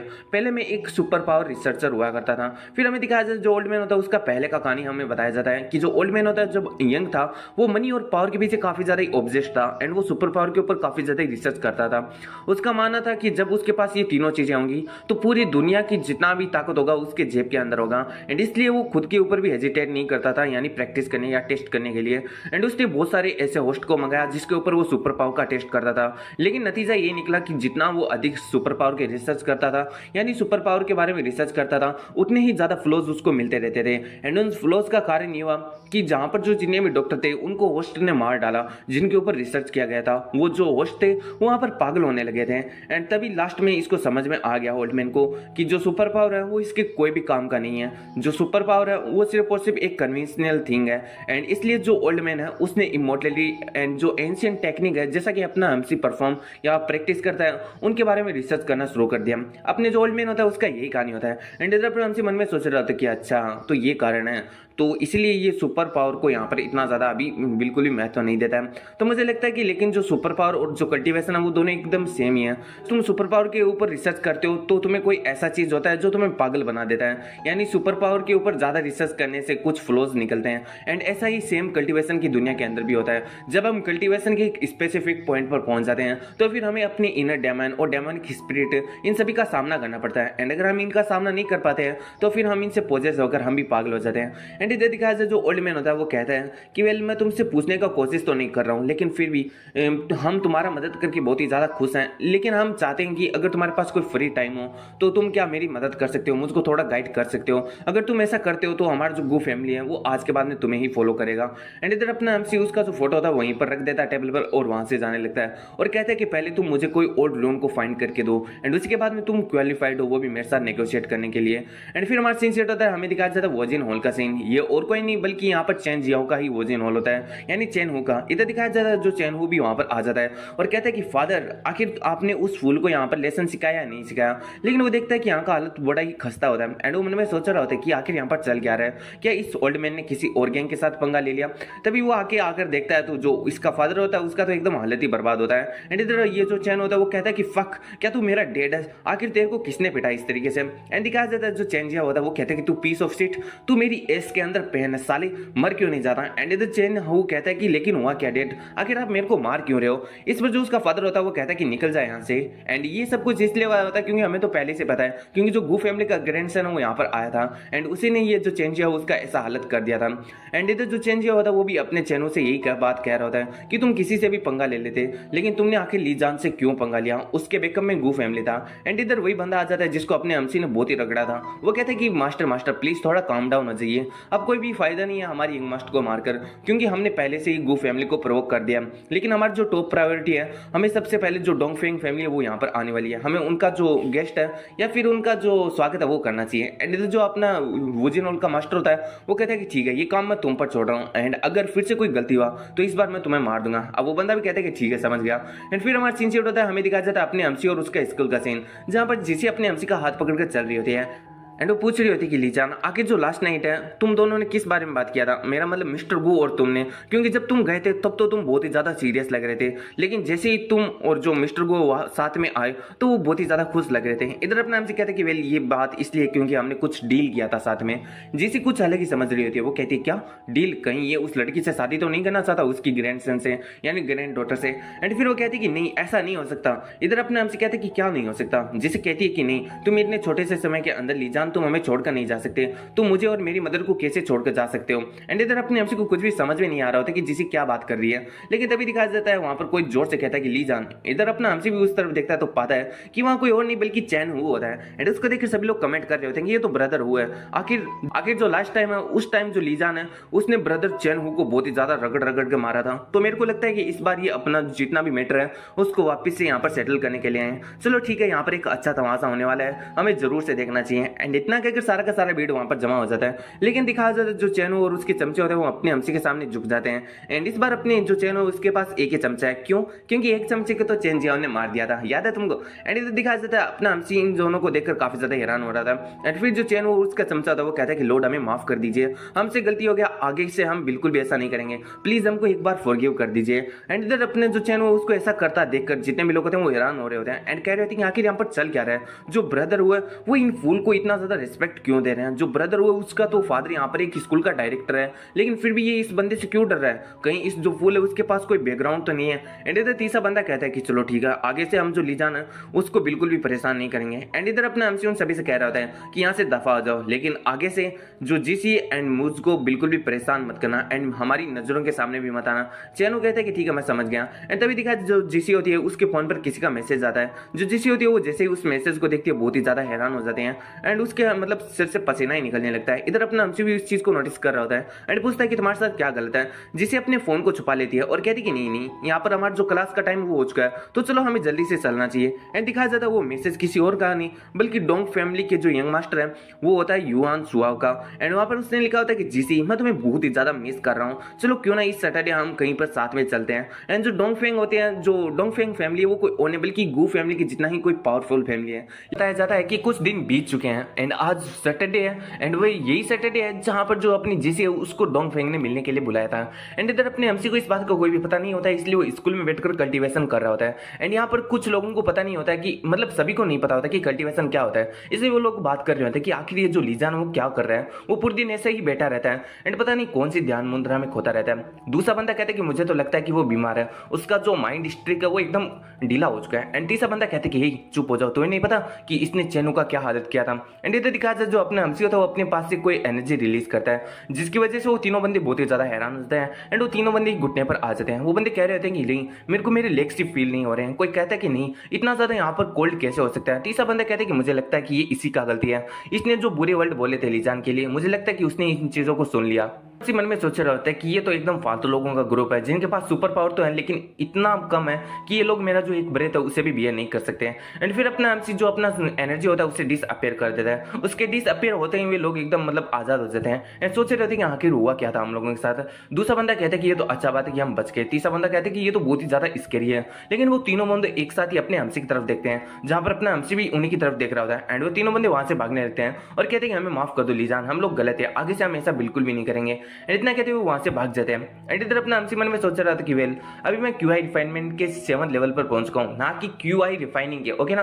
तो अपना एमसी सोच रहा था कि अगर मुझे अब जो फाउंडेशन रिलम है उसको ब्रेक थ्रू करना है तो मुझे एक ट्रेजर का जरूरत है। एंड मुझे नहीं पता कि जो मिस्टर गो है वो मेरे लिए कब तक ट्रेजर को। अपने एमसी के कॉल पर कोई का कॉल आता है एंड वो किसी और का नहीं बल्कि आंट ल्यू का होता है, जिस कहते हैं कि मुझे माफ कर देना कि मैं तुम्हें परेशान कर रही हूँ। लेकिन जो जी चेंगटी है ना वो हमारे घर पर आया था एंड वो अपने साथ जीसी को लेकर चला गया। एंड इधर अपना एमसी इस बात को सुनकर बहुत ही ज्यादा हैरान होता है एंड कहता है कि आखिर वो लोग गए कहां पर हैं। एंड फिर हमारा सीन उठाता है, हमें एक होटल का सीन दिखाया जाता है जहां पर उसका फादर यानी जीसी का फादर उसे लेकर आया था और कहते हैं come on my good daughter, तू मेरे साथ क्यों नहीं चलती। उसका जो जीसी होता है वो कहता है कि ये लास्ट टाइम है जब मैं तुम्हारा मदद कर रही हूँ एंड आगे फ्यूचर में मैं तुम्हारा बिल्कुल भी मदद नहीं करूंगी और आज के बाद में हमारा जो फादर एंड डॉटर का रिलेशनशिप है वो भी खत्म हो जाएगा। इस पर उसका फादर कहता है कि वेल तुम कुछ ज्यादा ही हार्टलेस नहीं हो रहे हो। एंड इधर वो अपने जो जीसी होता है उसको छूने का कोशिश करता है, लेकिन जो जीसी होती है वो कहती है कि भाड़ में जाओ, मेरे को हाथ मत लगाना, है ना। इधर जो उसका फादर होता है वो कहता है कि ठीक है मैं समझ गया, वेल तुम मेरा आज मदद कर दो एंड फ्यूचर के अंदर मैं तुम्हें कभी भी परेशान नहीं करूंगा। और इतना कि वो एक रूम की तरफ इशारा करता है एंड फिर वो उसे रूम के अंदर ले जाता है एंड वहां पर कोई और नहीं बल्कि वही बंदा बैठा होता है, डोंग फेंग है ना, जो कि डोंग फैमिली का यंग मास्टर होता है। एंड हमें बताया जाता है जो ये होटल है उसका नाम ड्रू होटल है एंड इधर अपने एमसी वहां पर आ चुका होता है। अपने एमसी को वहां पर बहुत सारे गार्ड्स रोक लेते हैं और कहते हैं कि सॉरी सर, लेकिन जो ये होटल है वो यहाँ पर बुक हो चुका है, इसलिए हम आपको अंदर जाने नहीं दे सके। इधर अपना एमसी पूछ रहा होता है कि जीसी कहाँ है एंड इधर गार्ड मन में सोच रहा होता है क्या जीसी कहीं ये वही तो लड़की नहीं जिसे मास्टर डोंग फेंग ने यहाँ पर इन्वाइट किया। मैं इन दोनों को मतलब उनको दोनों को बिल्कुल भी डिस्टर्ब नहीं करने दे सकता किसी को। एंड इसलिए वो अपने एमसी से कहता है कि सर मुझे नहीं पता कि आप किसके बारे में बात कर रहे हैं, लेकिन ये अच्छा होगा कि आप यहाँ से चले जाएं, क्योंकि जो डोंग फैमिली है उन्होंने पहले इस रेजिडेंस को यहाँ पर बुक कर लिया थोड़े समय के लिए। इधर अपना एमसी कहता है कि मैंने तुम्हें कहा कि यहाँ से साइड हटो, लेकिन जो गार्ड होता है वो कहता है कि नहीं, एंड अगर तुम अभी यहाँ से इज्जत से नहीं जाते हो तो फिर मेरे पास दूसरे रास्ते भी हैं। और एक अगर वो अपने जो गार्ड्स होते हैं उनसे कहते हैं कि इस कूड़े कचरे को यहाँ से लेकर फेंक दो। एंड दिखाया जाता है अपने एमसी को और बहुत सारी जितने भी गार्ड होते हैं हमला कर देते हैं, लेकिन अपना एमसी कुछ भी नहीं करता, वो वहाँ पर खड़ा ही रहता है एंड उसकी जो इनर द बॉडी है वो उसे बिल्कुल भी कोई भी वार नहीं लगने देती। एंड लोग सोच रहे थे क्या ये कोई डिफेंस सुपर पावर है क्या, लेकिन दिखाया जाता है अपना एमसी अपना थोड़ा सा एनर्जी रिलीज करता है जिसकी वजह से जितने भी गार्ड होते हैं वो एकदम दूर जाकर गिर जाते हैं। एंड वो बंदा होता है ना मेन गार्ड, वो कहता है कि आखिर तुमने अभी अभी क्या किया, एंड अगर तुम यहाँ पर अंदर जाते हो तो जो मास्टर डोंग फेंग है वो तुम्हें बिल्कुल भी नहीं छोड़ेंगे। इधर अपना एमसी से फिर से पूछता है कि आखिर जैसे कहाँ है, तभी दिखाया जाता है वू जेन हॉल का मास्टर यानी चेंग जिया को, जो कि चेन हू का फादर है। हाँ बताना जरूरी नहीं है लेकिन फिर भी। एंड दिखाया जाता है इसके साथ वो बंदा भी होता है जो कि अपने एमसी से मार खाया होता है। एंड इधर जो चेंज जिया होता है वो कहता है कि आखिर ऐसा कौन बंदा है जो कि यहाँ पर ट्रबल फैला रहा है। जो कार्ड होता है वो कहता है कि सर देखो ना ये लड़का यहाँ पर ट्रबल फैलाने की कोशिश कर रहा है। अब जो चेंज जिया होता है वो अपने एमसी के पास में जाता है और कहते हैं कि ये लड़के तेरा इतना हिम्मत जो तू मेरी जगह पर आकर मुझे परेशानी पहुंचाने का कोशिश कर रहे, कोई आओ और इसको ले जाओ और तालाब में फेंक दो एंड तब तक उसको तालाब में रखो जब तक कि इसे कोई सांप ना खा जाए। एंड दिखाया जाता है अपने जो चेंग जिया उसके पीछे वही बंदा आ जाता है एंड कहता है कि सर मुझे लगता है कि आपको गलत फहमी हो चुका है, ये बंदा कोई और नहीं बल्कि यही लीजान है। एंड लीजान का नाम सुनते ही जो चेंज है वो बहुत ही ज्यादा हैरान होता है एंड अपने एमसी के पास में जाता है और रंग बदल लेता है और कहता है कि उप्स मुझे माफ कर दीजिए लीजान जी, मेरा जो आंखें हैं वो इतना ज्यादा तीव्र नहीं है, मैं आपको बिल्कुल भी नहीं पहचान पाया। वेल आपने यहाँ पर आने का मशक्कत क्यों किया, आप मेरे को ही कह देते मैं पूरे होटल को ही आपके पास लेकर आ जाता। अपना एमसी कहता है कि वेल मैं सिर्फ और सिर्फ इतना जानना चाहता हूँ कि जीसी कहाँ पर है। एंड इधर जीसी का नाम सुनकर चेंज को कुछ भी समझ में नहीं आता कि आखिर ये जीसी कौन है। एंड पीछे जो उसका बंदा होता है वो कहता है कि जीसी और कोई नहीं बल्कि वही लड़की है जिसे आज मास्टर डोंग फेंग ने यहाँ पर इन्वाइट किया है। उसकी बात को सुनकर जो चेंज है वो तो अपने एमसी के पास में आता है और कहते हैं कि अच्छा आपको जीसी से मिलना है ना। फिर वो गार्ड से कहता है कि ठीक है हमारे जो मास्टर लीजान है उनको जीसी के पास ले जाओ। एंड इतना सुनते ही वहाँ पर जो गार्ड्स होते हैं वो अपने एमसी को वहाँ पर लीजी के पास ले जाने के लिए चले जाते हैं। एंड जो बंदा होता है वो कहता है कि मास्टर चेंज हो आपने ऐसा क्या कर दिया, क्योंकि अब जो लीजान है वो उस रूम के अंदर चला जाएगा जहाँ पर डोंग फेंग पहले से बैठा हुआ है। एंड अगर जो डोंग फेंग है उसे पता चला कि हमने इसे अंदर आने दिया तो वो हम पर बिल्कुल भी ईजी नहीं जाने वाला। इस पर जो चेंज होता है वो कहता है कि तो फिर मैं क्या करता, तुम ही बताओ मैं क्या करता, क्या मैं जो गू फैमिली है उसको यहाँ पर ऑफेंड कर देता जो लीजान उसे अंदर ना भेजकर। एंड इस बात को सुनकर वो बंदा भी कुछ भी नहीं कह पाता जाता है जिसके फादर को, जो कि सोच रहा था कि मैंने नहीं सोचा था कि ये चीजें इतना ज्यादा स्मूथली चली जाएगी। अब मुझे लगता है कि जो जी फैमिली है वो ग्रो होने वाली है, उसका अच्छा टाइम आने वाला है। एंड जिसे बिल्कुल भी मेरे को ब्लेम मत करना, क्योंकि इस दुनिया के अंदर हर कोई फेम और फॉर्चून को पाना चाहता है। एंड अगर बात की जाए तुम्हारी तो मुझे लगता है कि बिजनेस डील के अंदर मुझे तुम्हें सेक्रीफाइस करना होगा। वैसे तुम डोंग फैमिली की यहाँ पर मिस्ट्रेस बनने वाली हो तो ये इतना भी ज्यादा कोई बुरा डील नहीं होने वाला है, क्योंकि बहुत सारी लड़कियों का ये सपना होता है कि वो उस फैमिली के अंदर चली जाए। लेकिन तभी दिखाया जाता है अपना एमसी वहां पर आ जाता है एंड उसे देखकर जो यहाँ पर उसका फादर होता है जिसी का फादर वो कहता है कि जो वुजिन हॉल के लोग हैं वो बहुत ही ज्यादा ट्रेस है, वे लोग एक बंदे को भी नहीं संभाल सके जो कि एक फूल है। यानी ये अपने एमसी को अभी भी वही फूल समझ रहा है जैसे ये बचपन में समझा करता था। एंड फिर वो अपने एमसी से कहता है कि हे फूल यहाँ से वापिस से जाओ, ये ऐसा जगह नहीं है जहाँ पर तुम आ सकते हो। एंड इधर अपने एमसी को दिखाया जाता है जो उसका गला पकड़ लेता है, इसकी वजह से वो चिल्लाने लगता है और कहता है कि मुझे जाने दो। लेकिन अपना एमसी कहता है कि एक ऐसा फादर जो कि अपनी डॉटर को ही बेच दे, इससे घटिया फादर क्या ही हो सकता है। एंड अगर मैं तुम्हें मारता हूं तो तुम्हारी वजह से मेरे ही हाथ गंदे हो जाएंगे। और इतना कहकर वो उसे एकदम कहीं पर फेंक देता बहुत ही ज्यादा जोर से और कहता है कि दफा हो जाओ। एंड इसके बाद जो यहाँ पर उसका फादर होता है मन में सोच रहा होता है कि डैम ये फूल मेरे को ऐसा नहीं लग रहा जैसा कि बचपन में लगा करता था, अब ये कोई एकदम डिफरेंट पर्सन लग रहा है। एंड इधर दिखाया जाता है रूम का सीन जहाँ पर जो डोंग फेंग होता है वो अपनी जीसी को पटाने का कोशिश कर रहा होता है और कहता है कि जीसी मुझे मिले हुए तुमसे काफी ज्यादा वक्त हो गया, लेकिन तुम अभी भी उतना ही चार्मिंग लग रहे हो, खासकर तुम्हारी ये आंखें, ऐसा लग रहा है कि मन करता है कि तुम्हारी आंखों के अंदर डूब जाऊं। एंड तुम्हें पता है जब मैंने तुम्हारी इन आंखों को देखा था मैं पागल हो गया था। एंड इतना कहकर वो जीसी को यहाँ पर टच करने का कोशिश करता है। जीसी कहती है कि टच मत कर मेरे को। एंड इधर जो डोंगफेंग होता है वो कहता है कि तुम इतना ज्यादा एंग्री क्यों हो रही हो, ये तो मैं मजाक ही कर रहा था। एंड फिर जीसी कहती कि मेरे फादर ने कहा था, यानी जी चेंग टियान ने, कि मुझे तुम्हारे साथ एक बार के लिए खाना खाना है, एंड अभी मैं खाना खा चुकी हूँ, इसलिए मुझे लगता है कि मैं यहाँ से जा सकती हूँ। इधर जो डोंगफेंग होता है वो कहता है कि अच्छा तुम इतना ही ज्यादा मतलब जाना चाहती हो तो ठीक है, तुम यहाँ से जा सकती हो, मैं तुम्हें स्टॉप नहीं करने वाला, लेकिन अगर एक बार तुम यहाँ से चली जाती हो तो फिर इस बात के बारे में जरूर से सोचना कि जो मेरे फादर हैं, यानी जो तुम्हारे फादर हैं, वो तुम्हारी मदर के साथ क्या करेंगे। एंड इस बात को सुनकर जो जीसी होती है बहुत ही ज्यादा गुस्सा हो जाती है। एंड इधर जो डोंगफेंग होता है वो कहता है कि बैठ जाओ, मैं चाहता हूँ कि तुम मेरे साथ थोड़ी देर के लिए और बैठो। एंड फिर वो कहते हैं कि सॉरी जीसी, मुझे पता है कि तुम मुझे बिल्कुल भी लाइक नहीं करती हो, तुम मुझे बहुत ज्यादा डिसलाइक करती हो, लेकिन ये सिर्फ और सिर्फ सेंटीमेंट्स के कारण है जिसे मैं इग्नोर नहीं कर सकता, इसलिए मैं तुम्हारे साथ बार बार मिलने का कोशिश करता हूँ एंड ये चाहता हूँ कि तुम मुझे लाइक करो, लेकिन मुझे लगता है कि अब मुझे अपनी इस आस को छोड़ देना चाहिए, एंड इसलिए मैं तुम्हें आज ये शराब का गिलास ऑफर कर रहा हूँ, एंड एक बार तुम इसे पी लो, एंड उसके बाद में मैं तुम्हें ये वादा करता हूँ कि मैं तुम्हें कभी भी ऐसा चेज नहीं करूंगा, मैं तुम्हारे कभी भी पीछे नहीं पड़ूंगा, मैं तुम्हें कभी भी ट्रबल नहीं पहुंचाऊंगा। एंड इस बात को सुनकर जो जीसी होती है वो सोच रही थी क्या ये बंदा सच में ऐसा करेगा।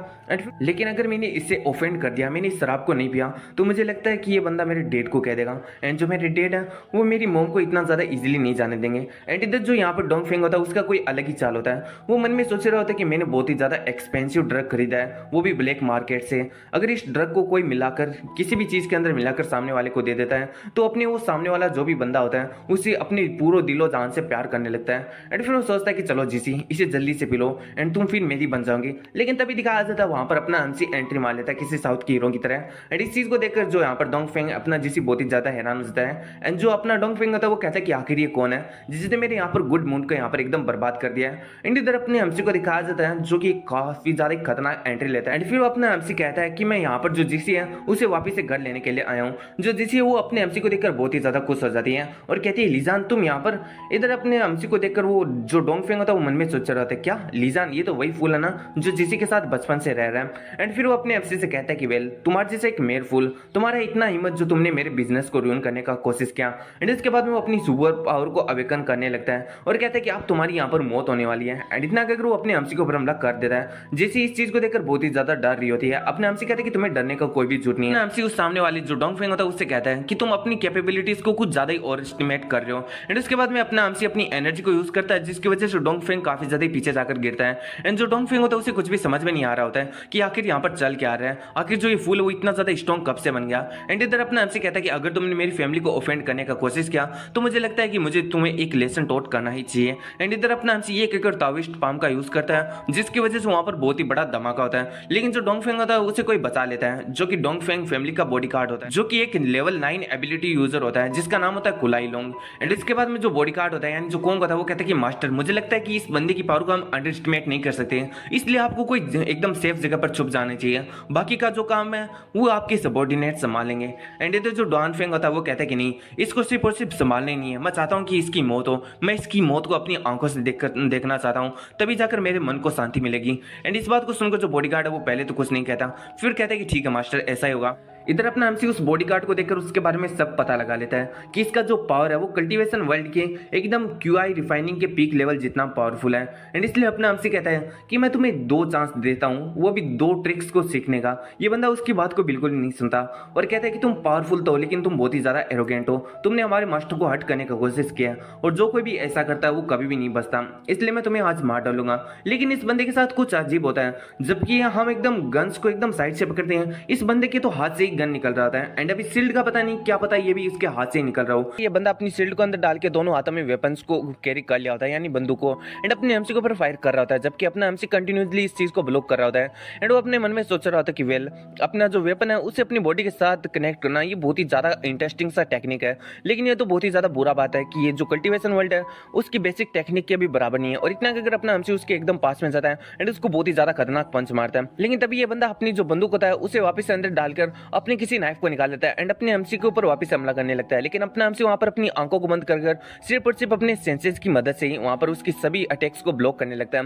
एंड फिर वो एक सर्टेन पॉइंट पर आकर उसके हाथ को पकड़ लेता है एंड उसे काफी ज्यादा घुमाकर नीचे फेंकता है। एंड इधर दिखा जाता है ये बंदा नीचे गिरने के बाद में भी अपने मुंह से एक लेजर बीम को अपने एमसी की तरफ फायर करता है, जिसकी वजह से अपना एमसी थोड़ा हैरान हो जाता है, लेकिन वो इसको भी रोक लेता है। एंड ये बंदा काफी ज्यादा हैरान हो जाता है एंड मन में सोच रहा होता है क्या मैंने इन जो गोलियां थी इन्हें सुपर पावर के साथ रिफाइन करके इसके ऊपर फायर किया था, लेकिन इस बंदे ने अभी भी इस चीज को रोक लिया। तो क्या ऐसा हो सकता है कि इस बंदे के पास कोई सुपर स्पीड का पावर हो? एंड इधर दिखाया जाता है अपने एमसी को, जो कि नीचे गिरे हुए बंदे को और भी ज्यादा नीचे गिराने के लिए अपनी किक का यूज करता है। एंड अपने एमसी की किक की फोर्स से ये बंदा बिल्डिंग को तोड़कर नीचे गिर जाता है। एंड मन में सोचता रहता है कि इम्पॉसिबल, मुझे नहीं लगता कि इसके पास कोई स्पीड टाइप का सुपर पावर, क्योंकि अगर इसके पास स्पीड टाइप का कोई सुपर पावर होता तो फिर इस बंदे के पास या फिर इस बंदे की किक के अंदर इतना ज्यादा फोर्स नहीं होता। एंड इधर दिखाया जाता है ये बंदा इसी के साथ यहाँ पर एवेंजर बन चुका है, iron man is back, welcome. And इधर दिखाया जाता है अपना एमसी वहां पर नीचे आ चुका होता है। एंड ये बंदा मन में सोच रहा होता है तो क्या ऐसा हो सकता है कि इस बंदे के पास स्ट्रेंथ एंड स्पीड दोनों, और इतना सोचकर वो अपने पास से एक बंदूक को निकाल लेता है एंड अपने एमसी के ऊपर हमला कर देता है। लेकिन अपना एमसी अभी भी बाज नहीं आता, वो इसके पीछे चला जाता है एंड उसको एक किक मारता है, जिसकी वजह से ये बंदा बहुत ही ज्यादा दूर गिरता है। एंड इसको और भी ज्यादा दूर गिराने के लिए अपना एमसी एक छोटा सा यहाँ पर फॉर्मेशन को तैयार कर लेता है, जो कि किसी ड्रैगन जैसा फॉर्मेशन है। उस फॉर्मेशन को अपना एमसी उसी बंदे की तरफ शूट कर देता है, जिसकी वजह से उस बिल्डिंग के अंदर बहुत ही बड़ा धमाका होता है। एंड इधर जो चेंग जिया होता है मन में सोच रहा होता है कि आखिर ऊपर क्या चल रहा है, मैं तो बस उम्मीद ही कर सकता हूँ कि ऊपर यहाँ पर कोई हानि ना हो, कोई जान से ना मरे। एंड इधर दिखाया जाता है उस बॉडीगार्ड को, वो अपने एमसी से कहते हैं कि आखिर तुम्हारे पास किस टाइप का सुपर पावर है। इधर अपने एमसी कहता है क्या सुपर पावर, तो अच्छा तो तुम मेरे बारे में ऐसा सोचते हो कि मेरे पास सुपर पावर है, लेकिन मैं तुम्हें ये बता दूं कि मेरे पावर एंड तुम्हारे पावर के बीच में जमीन आसमान का अंतर है। एंड अगर हमारा फाइट थोड़ी देर के लिए और चला तो मैं पक्का से सो रहा हूं कि मैं तुम्हें यहाँ पर मार डालूंगा। तो क्या तुम सच में एक ऐसे बंदे के लिए जिसका जो फेस है वो तो ह्यूमन का है लेकिन जो दिल है वो एक एनिमल का है, उसके लिए अपनी जान देना चाहोगे? इधर वो बंदा कहता है कि वेल अभी मैं कुछ भी नहीं कर सकता, ये मेरे ऑर्डर है मेरे सीनियर की तरफ से, एंड मेरा जो लाइफ है वो डोंगफेंग के यंग मास्टर को यहाँ पर बचाने के लिए ही है। एंड जो मेरा प्रिंसिपल है जिंदगी का वो सिर्फ और सिर्फ यही है कि मैं डोंगफेंग फैमिली का यहाँ पर रूल को फॉलो करूँ, ऑर्डर को फॉलो करूँ। और इतना कि अगर वो अपने पास से एक इंजेक्शन को निकालता है एंड अपनी नेक पर लगा लेता है। अब इस इंजेक्शन के बारे में बताया जाता है कि इसको जो कोई भी यूजर लगा लेता है उसका शॉर्ट टर्म के लिए बहुत ही ज्यादा पावर बढ़ जाता है, लेकिन उसका लाइफ स्पान कम हो जाता है। एंड उसके बाद में यह बंदा कुछ ज्यादा ही खतरनाक बनने लगता है, उसकी आंखें लाल होने लगती है, उसकी नसें बाहर आने लगती है एंड ऐसा लग रहा होता है कि अपने बरसक मोड में चला जा रहा है। एंड इधर अपना एमसी मन में सोच रहा होता है कि वेल जैसे इसने इंजेक्शन को लगाया इसका जो स्पिरिचुअल पावर है उसके अंदर थोड़ा सा चेंज आ गया। इस बंदे को दिखाया जाता है जो कि इंजेक्शन लगाने के बाद में अपने पास से बहुत ही ज्यादा खतरनाक बंदूकों को निकाल लेता है एंड अपने एमसी के ऊपर कर देता है और कहता है कि चलो इस चीज को चेक कर दिखाओ। एंड इधर अपना एमसी मन में सोच रहा होता है कि वेल ये पहले से कुछ ज्यादा ही स्ट्रॉन्ग बन चुका है, जो इसके पहले के अटैक्स थे वो इतना ज्यादा स्ट्रॉन्ग नहीं थे लेकिन फिर भी। एंड इधर दिखाया जाता है अपना एमसी ये कहते हुए अपना जो चुटकी है उसे बजा देता है और कहता है कि मुझे लगता है कि अब ये जितना भी रायता फैला हुआ है उसे एकदम समेटने का टाइम आ चुका है। और इतना कहकर वो अपने जो 3 हेडेड डॉग है उसको सम्मन कर लेता है। उसको देखकर ये जो बरसक मोड में गया हुआ बंदा होता है वो भी मन में सोच रहा होता है क्या इसने यहाँ पर बीस्ट को सम्मन कर लिया, तो क्या यही इसका सुपर पावर है, आखिर और इसके पास कौन कौन सा एबिलिटी है। एंड इधर दिखाया जाता है जो वो बंदा होता है वो अपने पास से अभी और भी ग्रेनेड्स को निकालता है एंड इधर 3 हेडेड डॉग्स की तरफ वापस से फेंक देता है, लेकिन जो 3 हेडेड डॉग होता है उसको कुछ भी नहीं होता। इसके बाद में वो बंदा अपने पास से और भी ज्यादा वुजुकास को निकालता है और वापस से फायर करने लगता है एकदम कंटिन्यूसली। लेकिन दिखाया जाता है जो 3 हेडेड डॉग होता है वो अपने मुंह से इनकी गोलियों को पकड़ लेता है एंड वापिस से इसकी तरफ एक फायर को बेचता है, जिसकी वजह से इस बंदे का हालत खराब हो जाता है। अब ये बंदा कहता है कि नहीं अभी भी खत्म नहीं हुआ, मेरे पास अभी भी पावर है, लेकिन अपना एमसी इसके पीछे आ जाता है और कहता है कि ये अब खत्म हो चुका है। और इतना अगर वो अपनी एक स्वॉर्ड एनर्जी को उसके सर के आर पार कर देता है। इस स्वॉर्ड एनर्जी के बारे में बताया जाता है कि ये जो स्वॉर्ड टेक्निक है वो अपने एमसी ने ही खोजा है एंड जिसके 6 लेवल होते हैं। पहला लेवल है walking, enlightenment, emptiness, return and enlightenment. और अगर इस टेक्निक को कोई भी एकदम अच्छी तरीके से मास्टर कर लेता है तो फिर ये दुनिया का सबसे ज्यादा स्ट्रॉन्गेस्ट स्वॉर्डमैन बन जाएगा, जैसे कि अपना एमसी था कल्टीवेशन वर्ल्ड का सबसे ज्यादा स्ट्रॉन्गेस्ट बंदा। एंड इधर दिखाया जाता है जो इसका फर्स्ट टेक्निक होता है गोइंग, ये किसी भी बंदे को आसानी से मार सकता है। एंड इधर दिखाया जाता है अपने एमसी को जो कि उस बंदे को वहीं पर मार देता है एंड अपनी जो स्वॉर्ड एनर्जी उसे भी गायब कर देता है। एंड उसको मारने के बाद में अपना एमसी मन में सोच रहा होता है कि वो कौन सा राइटियस पाथ होगा जो मुझे इमोर्टिलिटी की तरफ ले जाएगा, आखिर एक ऐसे वर्ल्ड में जहां पर सुपर पावर का रूल होता है। में दिखाया जाता है जो जिसी होती है वो अपने एमसी के आकर गले लग जाती है और कहती है कि तुमने तो मुझे बहुत ही ज्यादा डरा दिया था, मुझे तो लगा था कि तुम आज यहाँ पर मर ही जाओगे। इधर अपना एमसी कहता है कि तुम्हें डरने का कोई भी जरूरत नहीं है क्योंकि मुझे बिल्कुल भी हर्ट नहीं हुआ है। तभी दिखाया जाता है जो जिसी होता है उसका नजर यहाँ पर जो 3 हेडेड डॉग होता है उसके ऊपर पड़ता है एंड वो कहती है क्या तुमने यहाँ पर डॉग्स को समन किया, क्या तुम एक डॉग समनर हो। एंड इधर अपना एमसी कहते हैं कि नहीं ये सिर्फ और सिर्फ एक सर्वेंट है। एंड इधर जो जिसी होती है वो बहुत ही ज्यादा हैरान हो जाती है एंड कहती है क्या सर्वेंट। एंड फिर हमें दिखाया जाता है जो जिसी का फादर होता है वो वहाँ पर डोंगफेंग को उठा रहा होता है एंड जो डोंगफेंग होता है वो तो कहता है कि ये तो बहुत ही ज्यादा अमेजिंग सा बात है, वो फुल सच में मैनेज कर लिया एक 9th लेवल के एबिलिटी यूजर को हराना। एंड इधर वो मन में सोच रहा था कि मेरी पूरी लाइफ टाइम के अंदर कोई भी बंदा इतना ज्यादा एरोगेंट नहीं हुआ किसी का भी इतना हिम्मत नहीं हुआ तो उस बंदे का इतना ज्यादा कहां से औकात हो गया। एंड उसके बाद वो कुछ बॉडीगार्ड्स को ऑर्डर देता है जिसकी वजह से अपने एमसी को चारों तरफ से बॉडीगार्ड्स घेर लेते हैं। एंड इधर वो फिर जो डोंग फेंग होता है वो हंसते हुए कहता है कि तुम्हें क्या लगा था कि तुम यहाँ से जिंदा चले जाओगे। लेकिन तभी दिखाया जाता है वहां पर मिस्टर गू आ जाते हैं और कहते हैं कि आखिर इतना हिम्मत किसका हुआ जिन्होंने मेरी बेनिफिक्टर को टच करने का कोशिश किया। उसकी वॉइस को सुनकर जो डोंग फेंग होता है वो समझ जाता है कि ये कौन है। एंड इधर जो मिस्टर गू होते हैं वो कहते हैं कि मुझे लगता है कि तुम अपने आंखों के सामने हमको बिल्कुल भी नहीं देख सकते, या फिर तुम्हारी आंखों के सामने जो गू फैमिली वो कुछ है भी नहीं।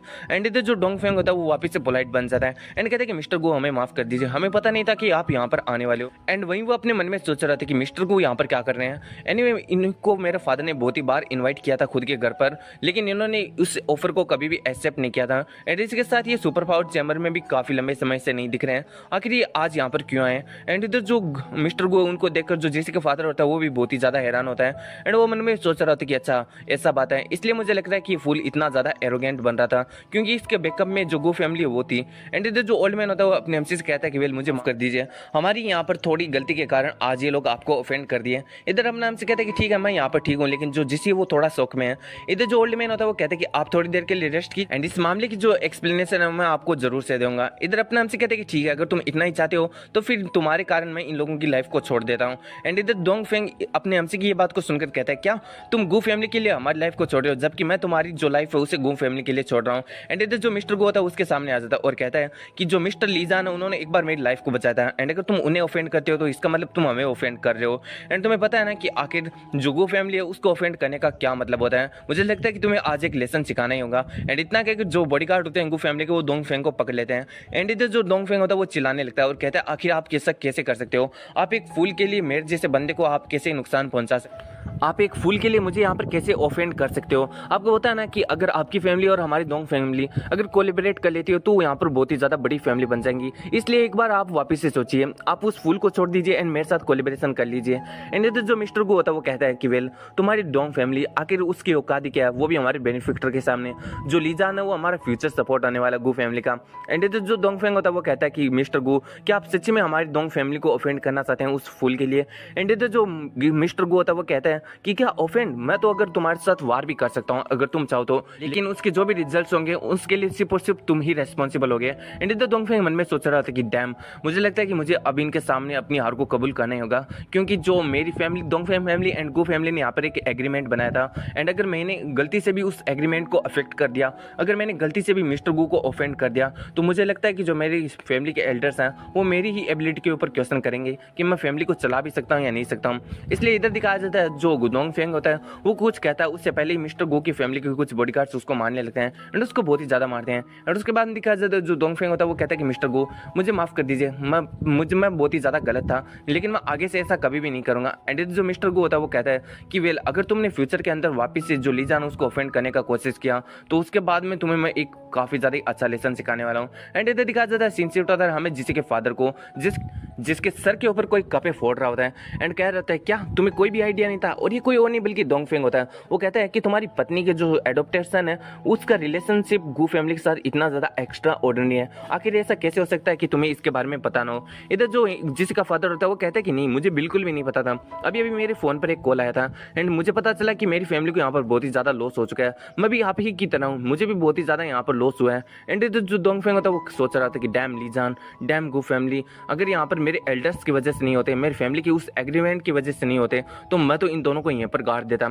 एंड इधर जो जिसी का फादर होता है वो कहता है कि यंग मास्टर आपका जो स्टेटस है वो बहुत ही ज्यादा बड़ा है एंड अगर आप कुछ करना भी चाहते हैं तो आपको पर्सनली नहीं करना चाहिए, और आप जो गू फैमिली उसको तो बिल्कुल भी ऑफेंड नहीं कर सकते इतना ज्यादा इजीली, लेकिन हम जो लीजान है उससे छुटकारा पा सकते हैं। सर हमें दिखाया जाता है जो बात तब होता है उसके अंदर 3 हेडेड डॉग नहा रहा था, जबकि जिसी उसे कह रही थी कि वेल जो लीजान है वो यहाँ पर बहुत ही ज्यादा चेंज हो चुका है। वैसे मैंने देखा कि वो काफी ज्यादा स्ट्रेंथ थिंग्स कर रहा है, अभी वो बंदा नहीं रहा जो कि बहुत ही ज्यादा वीक था एंड जिसे हर कोई बुली करता था। वैसे उसने अपने जो पावर है उसे अवेकन कर लिया, लेकिन वो ऐसी एबिलिटी को यूज करता है जो मैंने कभी देखा ही नहीं। एंड इतना कहकर वो जो 3 हेडेड डॉग है उसे अपने गले लगा रही होती है। एंड इसकी वजह से जो 3 हेडेड डॉग होता है वो भी बहुत ही ज्यादा हैरान होता है एंड उसको भी समझ में नहीं आ रहा था, वो भी बलस कर रहा होता है। एंड इधर जो जीसी होती है वो कंटिन्यू कर रही होती है और कह रही होती है कि वेल वो कब से इतना ज्यादा सीरियस बन गया, लेकिन वो बहुत ही ज्यादा हैंडसम लग रहा है, लेकिन आखिर मैं अभी सोच क्या रही हूँ। एंड इधर दिखाया जाता है जहाँ पर अपना एमसी रूम में बैठे कुछ किताब को पढ़ रहा होता है, लेकिन तभी उसे दरवाजे के बाहर से कोई शोर आ रहा था एंड वो मन में सोच रहा था कि जैसा मैंने एक्सपेक्ट किया था उस बास्टर ने सच्ची में यहाँ पर मेरे को मारने के लिए कुछ किलर्स को भेजा है। लेकिन तभी दिखाया जाता है जैसे वो अटैक मतलब जैसे गेट को खोलने वाला होता है उसे कोई फेमिलियर ओरा सा महसूस होता है एंड वो सोच रहा होता है कि आखिर ये बंदा कौन है। लेकिन जैसे ही वो उस गेट को खोलता है वो कहता है कि आखिर तुम यहाँ पर क्या कर रहे हो, एंड ये बंदा कोई और नहीं बल्कि वही बंदा होता है जो कि अपनी बॉडी के साथ वेपन को कनेक्ट कर सकता है एंड उसके सामने कुछ बंदे होते हैं जिसको उसने मार दिया होता है। एंड इसी के साथ जो वाला चैप्टर यहीं पर खत्म हो जाता है।